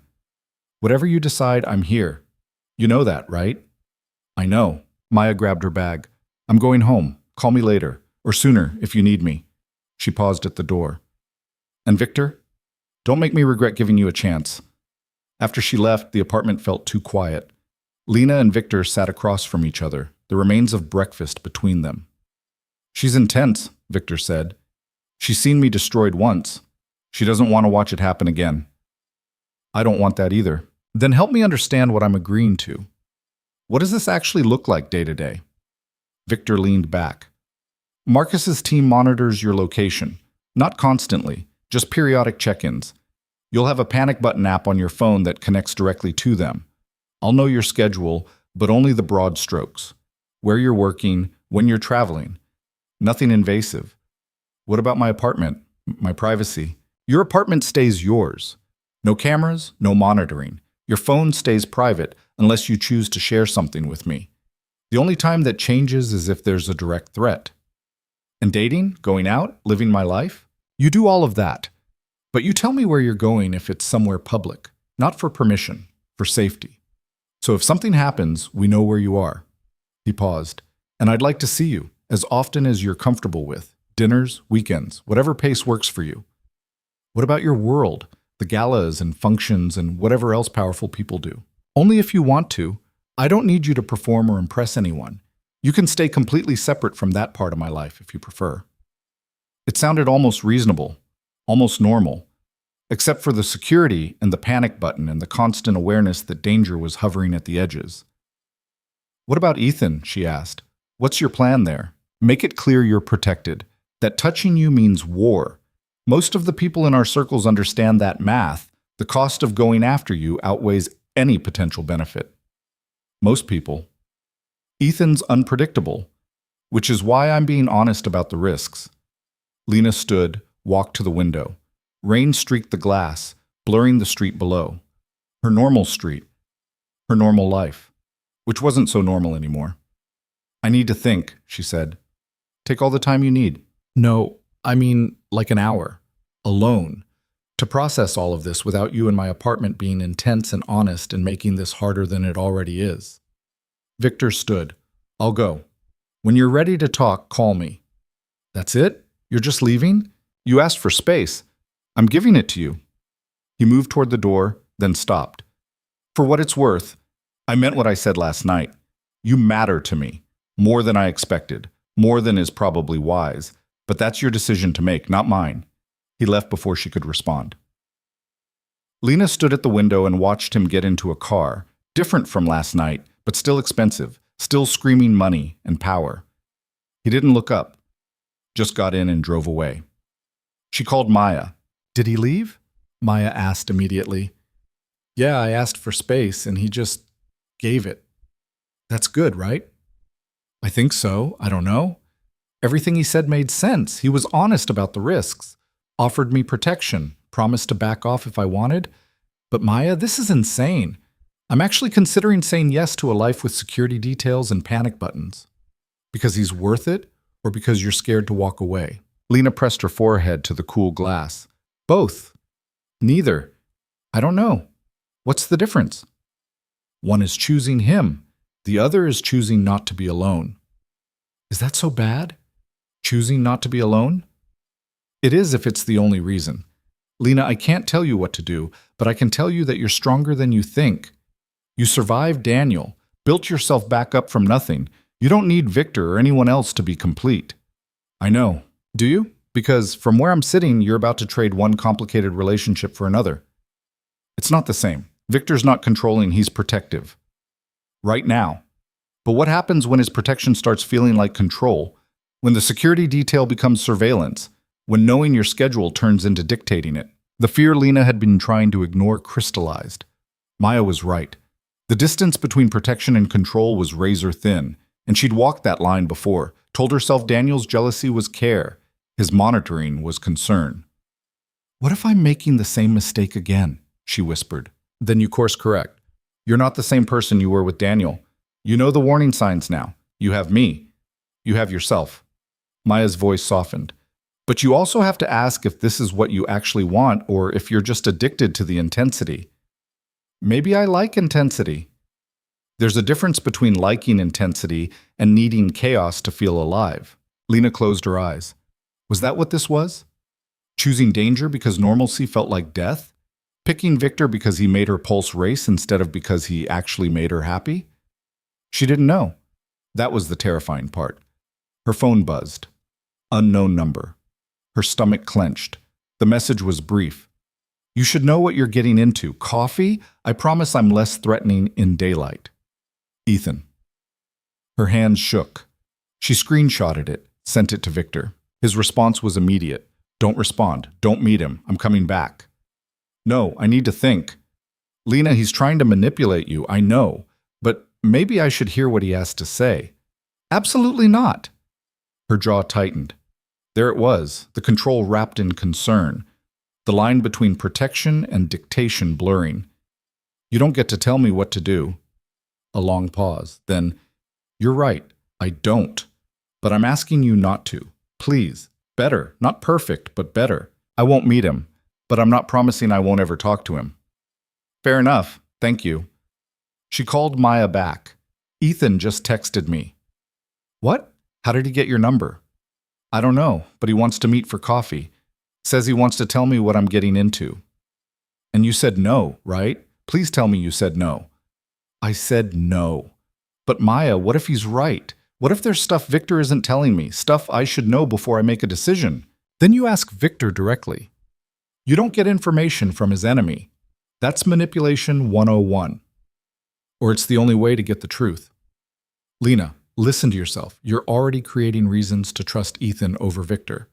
That's not rational. That's self-sabotage. Was it?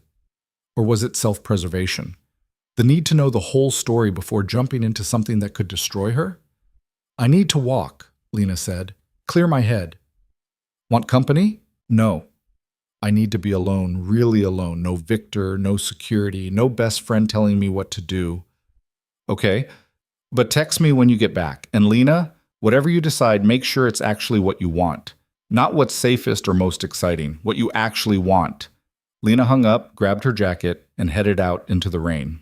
The streets were mostly empty, everyone sensible staying dry. She walked without direction, letting the rain soak through her jacket, feeling the cold seep into her bones. It felt real. Grounding. Her phone buzzed constantly. Victor checking in. Maya worrying. Unknown numbers that might be Ethan or might be nothing. She ignored all of them. At a coffee shop 3 blocks from her apartment, she ducked inside. Ordered something hot and bitter, sat by the window, and watched people hurry past. Normal people. With normal problems, not wondering if they should date someone whose enemies made them targets, not weighing security details against freedom. Mind if I sit? She looked up. A man stood there, mid-30s, expensive coat, friendly smile. Not Ethan, but not random either. Something in his eyes was too sharp. I'm waiting for someone, she lied. No, you're not. You're hiding. From Victor Armin. From Ethan Crow, from decisions you don't want to make. He sat anyway. I'm James. I work for Ethan. Her blood went cold. Get away from me. I will, in just a minute. But first, Ethan wanted me to give you something. He slid a folder across the table. Information. About Victor. Things he won't tell you himself. What you do with it is up to you. I don't want it. Keep it anyway. Read it or don't. But at least know it exists before you make your choice. He stood. Ethan's not the villain here. Neither is Victor. They're both just men playing a game. The question is whether you want to be a piece or a player. He left before she could respond. Lena stared at the folder. Plain manila. Unmarked. It could contain anything. Lies. Truth. Weapons designed to push her away from Victor. She should throw it away. Call Victor. Tell him what happened. Instead, she opened it. Inside were documents, financial records, photographs, emails, all related to Victor's business dealings. Companies that had folded after competing with him. People who'd lost everything. Legal settlements with NDAs attached. Nothing illegal, but nothing noble either. Just the cold, efficient destruction of anyone who stood in his way. One document was flagged. A partnership proposal between Victor and Ethan from 5 years ago. Notes in the margin showed Victor had agreed to terms, then pulled out at the last minute and used the information Ethan had shared to undercut him on a major contract. Betrayal, clear and documented. So Ethan's grudge wasn't just business. It was personal. Victor had pretended to partner with him, stolen his strategy, and left him holding the losses. Her hands shook. This was who she was considering trusting, someone who betrayed even his partners when it suited him. Her phone rang. "Victor," she answered. "Did you betray Ethan 5 years ago? Take information he shared in good faith and use it to destroy a deal he'd been building?" Silence. Then, "Where are you?" "Coffee shop. Someone who works for Ethan just gave me a folder full of your greatest hits. So I'm asking you directly, did you betray him?" "Yes." The honesty of it was shocking. No deflection, no excuses. "Why?" "Because I found out he was planning to betray me first. He'd offered the partnership specifically to get access to my client list. Was going to use it to poach my biggest accounts the moment the deal closed. So I beat him to it." "Do you have proof?" "Yes." "Do you want to see it?" "Yes." "I'll send it now, but Lena, wherever you are, you need to leave. If someone from Ethan's team approached you, there might be others. Marcus is on his way. I don't need, please, just this once. Let me make sure you're safe, then we can fight about autonomy and trust and whatever else you need to fight about. But please, let Marcus get you home." She looked around the coffee shop. Suddenly, everyone seemed suspicious. The woman at the corner table, the barista, the man reading a newspaper. "Okay," she said quietly. "Send Marcus." "Thank you. He'll be there in 3 minutes." She hung up. Victor's email came through, more documents, showing Ethan's plan, emails between him and his partners discussing how to leverage the partnership to steal Victor's clients. So they'd both been planning betrayal. Victor had just moved faster. Was that better? Worse? She didn't know anymore. Marcus appeared at the door. "Miss Hayes, let's get you home." She followed him to the SUV, clutching the folder. Rain hammered the roof as they drove. Neither of them spoke. When they reached her building, Marcus walked her up, checked her apartment.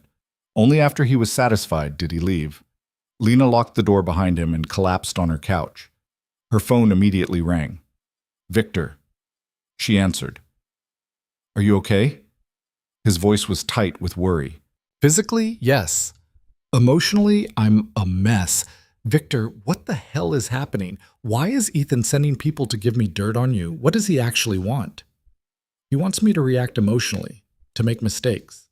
Sending someone to approach you was designed to scare both of us, to make me overreact and you doubt me." "Well, it's working." "I know. That's why I need to see you, face to face. No phones, no intermediaries, just us talking about what this actually is. I don't know if I can handle more honesty right now." "Then let me come over and not talk. Let me just sit with you while you process. No pressure, no expectations, just being there." She should say no, should maintain boundaries, should think clearly without him in her space. "Okay," she heard herself say. "Come over. I'll be there in 20 minutes. She hung up and stared at the folder still clutched in her hands. Inside was proof that Victor was exactly as ruthless as everyone said, that he betrayed people, destroyed them, won at any cost. But he'd also been honest when she'd asked, hadn't tried to spin it or make himself look better, just admitted what he'd done and why. Was that enough? Could honesty make up for cruelty? Could transparency excuse ruthlessness? She didn't know. But she was about to find out. Victor arrived in 15 minutes, not 20.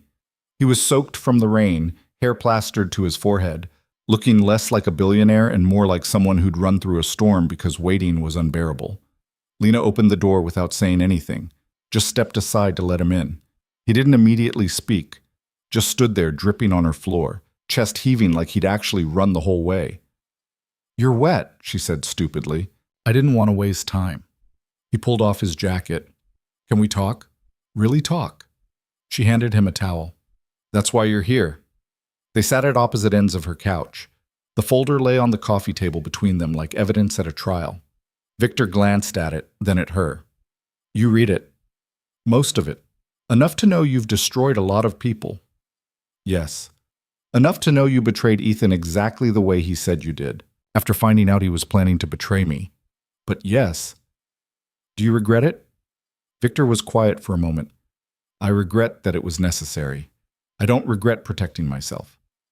That's not the same as being sorry. No, it's not. He leaned forward, elbows on his knees. Lena, I'm not going to apologize for surviving in a world that rewards ruthlessness.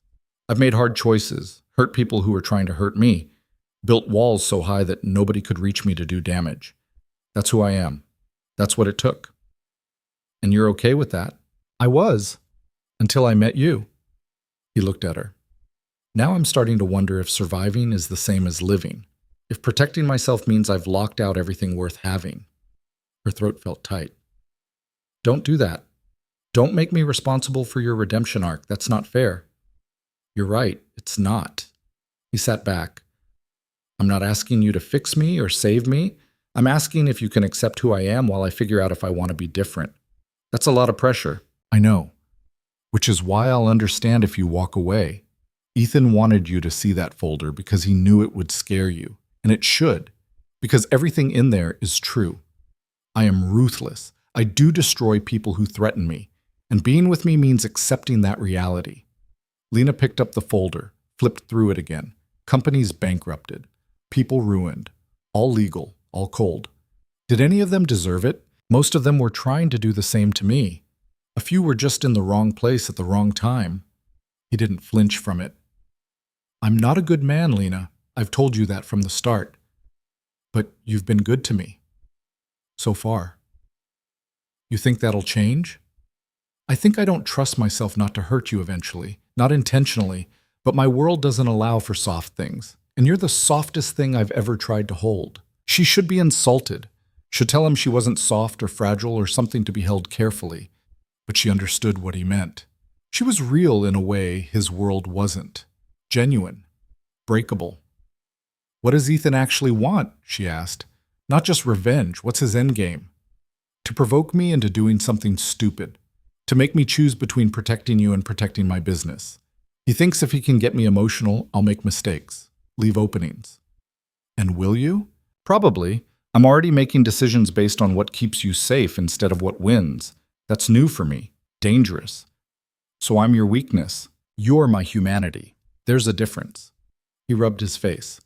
For 20 years, I've operated on pure strategy. Every decision calculated for maximum advantage. But with you, I'm choosing things that don't make strategic sense. Like being honest when lying would be easier. Like giving you space when I want to stay close.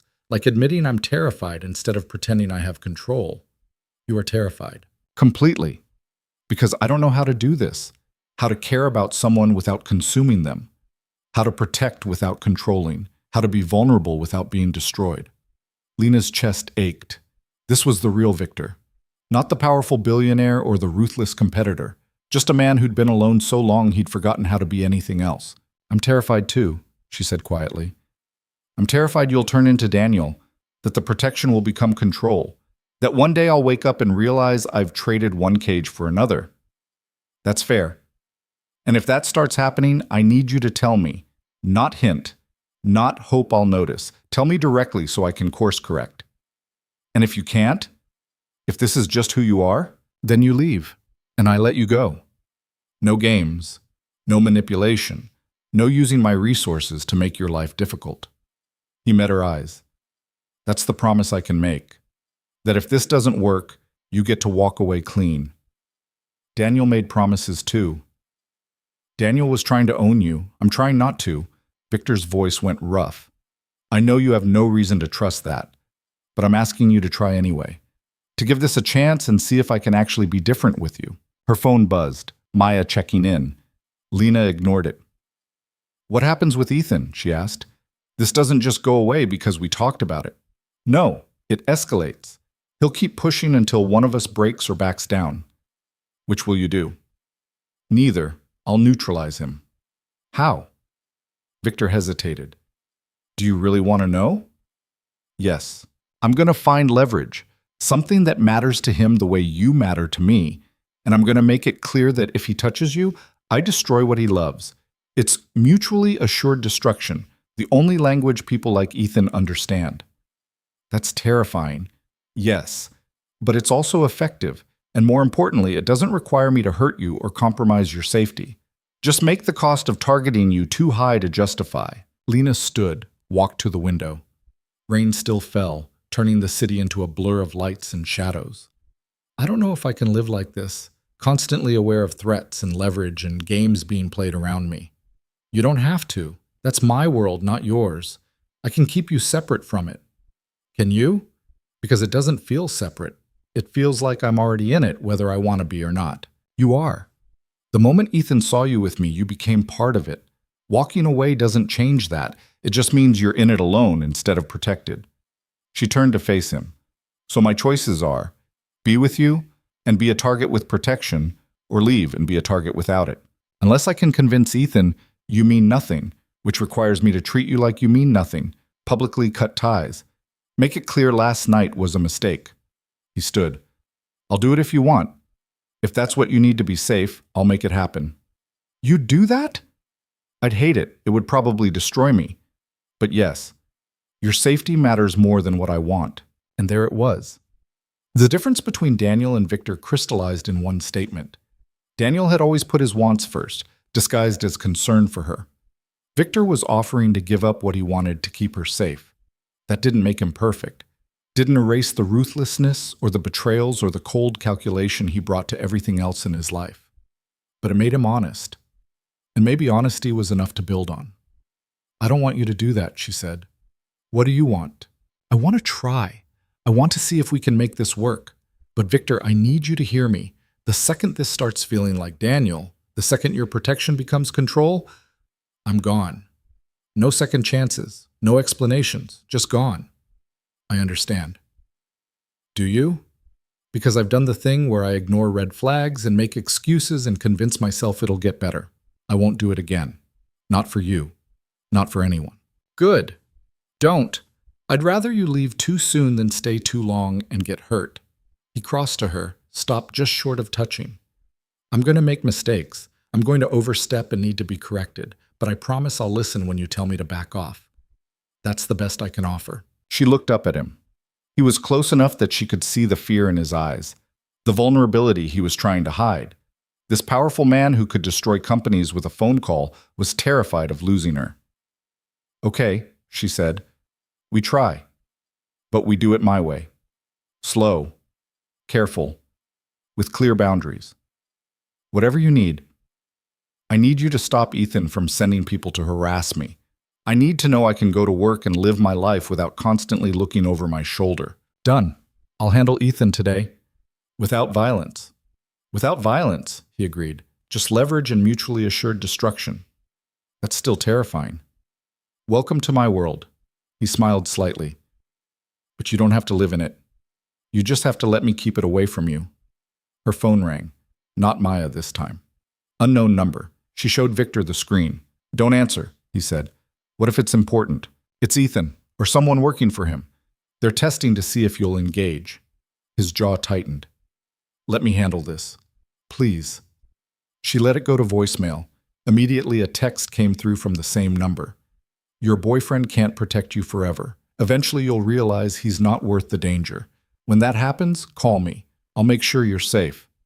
Ethan. Victor read it over her shoulder. Something cold and dangerous flickered across his face. He just made a mistake. What kind of mistake?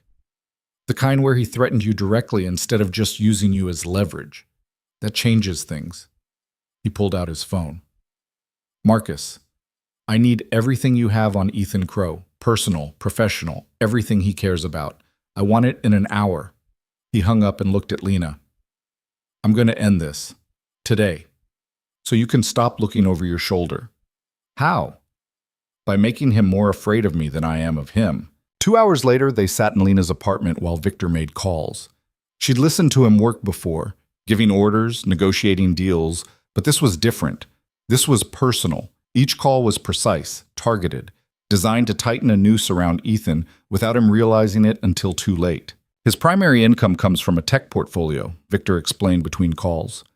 3 major investments. I'm going to make sure all three companies are approached by my competitors with better offers. Nothing illegal, just standard business. But it'll cost him millions. That's your leverage? Part of it. The other part is his reputation. Ethan prides himself on being untouchable, above the petty fights. I'm going to make sure every major player in the industry knows he's been harassing you, that he's making threats. Most people don't like that kind of publicity. You're destroying his business to protect me. I'm making the cost of targeting you higher than any potential benefit. There's a difference. Was there? Lena wasn't sure anymore, but she was too tired to argue, too worn down by fear and uncertainty to do anything but trust that Victor knew what he was doing. Her phone rang again. Ethan. This time she answered before Victor could stop her. What do you want? She said. To give you a warning. Ethan's voice was smooth, amused. Victor's about to do something spectacularly stupid. He's going after my business, my reputation, all to protect you, and when it backfires, when I come after him with everything I have, you're going to be caught in the crossfire. Is that really what you want? What I want is for you to leave me alone. I'll leave you alone the second you leave Victor. Walk away. Go back to your normal life. Let him find another toy to play with. I'm not a toy. You're also not equipped for this world. You're going to get hurt, Lena. Either by me or by Victor or by the next person who decides you're useful leverage. Save yourself the pain. Walk away now. Victor reached for the phone. Lena pulled it away. You don't get to tell me what to do, she said to Ethan. Neither of you do. I'm not some prize to be won or a piece to be moved. I'm a person making a choice, and I'm choosing to see where this goes with Victor. If that makes me a target, fine, but I'm not running just because you want me to. She hung up. Her hands were shaking. Victor stared at her. You just declared war. Good. I'm tired of being scared. Tired of men thinking they can control my decisions. She threw the phone on the couch. Do whatever you need to do to end this. Just don't lie to me about it. Victor's expression shifted, pride mixed with concern. You realize what this means. He's not going to back off now. He's going to escalate. Then we handle it. Together. That's how this works, right? We don't hide things from each other. We face them. That's how it's supposed to work. Then let's do it right. She grabbed her laptop. Show me what you're planning. All of it. No protecting me from the ugly parts. For the next 3 hours, Victor walked her through his strategy. The business moves. The reputation management. The carefully orchestrated pressure that would make Ethan's life difficult without crossing legal lines. It was ruthless. Calculated. Exactly what everyone said Victor Armin was. But it was also transparent. He didn't hide the cost or the consequences. Just laid it out and let her decide if she could live with it. This will ruin him financially, she said, looking at the projections. Not ruin, just hurt. Enough that continuing to come after you costs more than his pride is worth. And if he escalates anyway, then we go further. But I don't think he will. Ethan's smart. Once he realizes the math doesn't work, he'll back off. You're betting my safety on him being rational. I'm betting on him being selfish, which is more reliable than rational. Her phone buzzed. Maya again. This time Lena answered. Are you alive? Maya demanded. Alive. Possibly insane, but alive. Victor's still there? Yes. We're handling things. Handling things. That's vague and terrifying. I'll explain later, but Maya, I'm choosing this. I know it's crazy. I know you think I'm making a mistake, but it's my choice. Silence. Then, okay, if you're sure. I'm not sure of anything, but I'm trying anyway. That's very brave or very stupid? Probably both. Lena glanced at Victor, who was typing something on his phone. I'll call you tomorrow, when this is settled. It better be settled. And Lena, I love you, even when you're being reckless. Love you too. She hung up. Victor looked up. Your friend doesn't trust me. Can you blame her? No. She's smart to be cautious. He set his phone down. Everything's in motion. By tomorrow morning, Ethan will have 3 major problems to deal with, none of them connected to me on paper, all of them expensive and time-consuming. And then we wait, see if he's smart enough to take the hint. But they didn't have to wait long. At 9 that night, Victor's phone rang.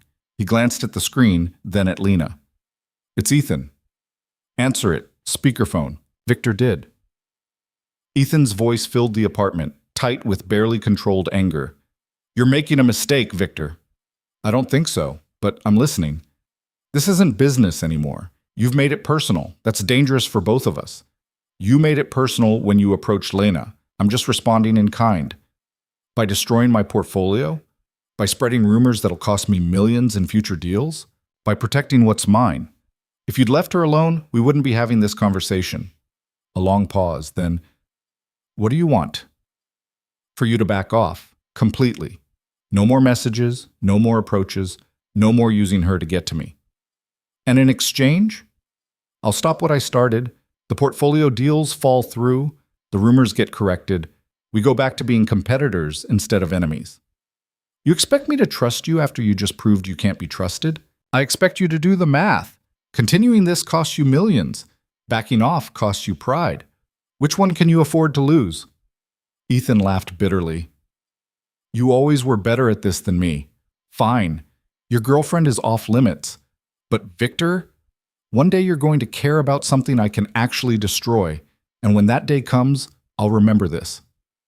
I'll remember it too. The line went dead. Victor set the phone down carefully, like it might explode. Is it over? Lena asked. For now. Ethan's smart enough to know when he's beaten, but he's right. He'll remember this. Store it up for later. And you're okay with that? I'm okay with you being safe. The rest I'll handle when it comes. Lena stood, walked to the window. The rain had stopped. The city looked clean, washed new. I can't believe we just did that. Ended a threat by threatening back. Welcome to my world. It's not pretty, but it's effective. She turned to face him. He looked exhausted, the adrenaline wearing off to reveal the strain underneath. This had cost him. Not just the business moves or the reputation risk, but the emotional energy of caring enough to fight. Thank you, she said. For what? For keeping me safe. For being honest. For choosing me over winning. I didn't choose you over winning. I chose you as what winning looks like. He crossed to her. This, you being safe, us having a chance, that's the win. Everything else is just strategy. She kissed him, not dramatically, just a soft press of lips that said more than words could. That said she was choosing this too. Choosing him despite the danger and the ruthlessness and the terrifying uncertainty of what came next. When she pulled back, he was smiling. Actually smiling. Not the controlled almost smile she'd seen before, but something real and unguarded. What? She asked. I just realized I'm happy. I haven't been happy in so long I almost didn't recognize it. That's sad and sweet at the same time. That's my entire existence. He tucked a strand of hair behind her ear. But maybe with you it can be different. No maybes. It will be different, or we'll end it before it gets toxic. Those are the only options. Deal. They spent the rest of the night talking, not about threats or business or danger, just talking like normal people getting to know each other. She learned he couldn't cook but loved trying, that he played piano when he couldn't sleep, that his favorite movie was something obscure and black and white that she'd never heard of. He learned she sang in the shower terribly and didn't care, that she'd wanted to be a writer before settling on marketing, that she was terrified of birds for no rational reason. Normal things, human things, the kind of conversation that built foundations instead of just intensity. Around midnight, Victor's phone buzzed. He checked it and smiled. Marcus confirms Ethan's team has been pulled back. No surveillance, no monitoring. He actually backed off. So I'm safe. As safe as anyone is in my world, which isn't perfect, but it's better than yesterday. I'll take better than yesterday. He stood to leave. She walked him to the door. Can I see you tomorrow? He asked. Normal dinner, no threats, no folders full of incriminating evidence, just us. Just us sounds perfect. He kissed her forehead. Sleep well, Lena Hayes. You too, Victor Armin. After he left, she called Maya. Please tell me you didn't do anything stupid, Maya answered. Define stupid. Lena. It's handled. Ethan backed off. Victor and I are trying. That's all I can say right now. Trying is good. Trying I can support. Maya sighed. Just promise me you'll be careful. Not paranoid, just aware. I promise. And you'll tell me if things get weird? immediately. Okay, then I'm cautiously optimistic, which is more than I expected to feel about this situation. They talked for another hour. Maya filled her in on work gossip, normal friend things that had nothing to do with billionaires or threats. By the time they hung up, Lena felt almost normal again. She got ready for bed, noticing the green shoes still sitting by her door. Bold, beautiful, a reminder of the choice she'd made to step into this world. Her phone buzzed one last time. Victor. Thank you for choosing to try. I know it wasn't easy. Nothing worth having is easy. True. Sleep well. You too. She fell asleep quickly, exhausted from the emotional roller coaster of the day. And for the first time in weeks, she didn't dream of danger or threats. Just gray eyes and steady hands and the possibility that maybe, just maybe, this could actually work. 3 months later, Lena stood in Victor's office overlooking the city. She'd been here dozens of times now, comfortable enough in his world to navigate it without feeling lost. The threats hadn't materialized. Ethan had stayed away, true to the forced agreement. Daniel had disappeared completely after his compliance audit led to bigger problems. Maya had slowly warmed to Victor after seeing how he treated Lena. Not controlling, not suffocating, just present, honest. Working every day to be better than his instincts. They still fought. She still called him out when he slipped into dictating instead of asking, and he still struggled with the vulnerability of caring about someone. But they were learning, growing, figuring out how to be together without consuming each other. You're thinking too hard, Victor said, coming up behind her. His arms wrapped around her waist, chin resting on her shoulder. I'm thinking about that night, at Aurelio's, the dare that started all this. Regretting it? No, just marveling at how one stupid decision changed everything. Best stupid decision either of us ever made. She turned in his arms. You know what Maya said to me yesterday? What? That you're good for me. That I'm more myself with you than I've been in years. She actually said that? Maya, who threatened to destroy me if I hurt you? The same. I think you won her over by actually listening when I tell you to back off. Revolutionary concept, I know, treating your girlfriend like an autonomous person. You'd be surprised how rare it is. She kissed him. Thank you for trying, for being honest, for letting me be scared and choosing me anyway. Thank you for sitting on my lap and disrupting my entire existence. Best 3 seconds of my life. Mine too. They stood there looking out at the city that had brought them together. It wasn't perfect, wasn't safe. There would always be people like Ethan waiting for an opening, always be risks that came with Victor's world. But they were facing them together. Honestly. With boundaries and respect and the understanding that love didn't mean ownership. Lena had learned that power could be used for protection instead of control. That ruthlessness in business didn't necessarily mean cruelty in relationships.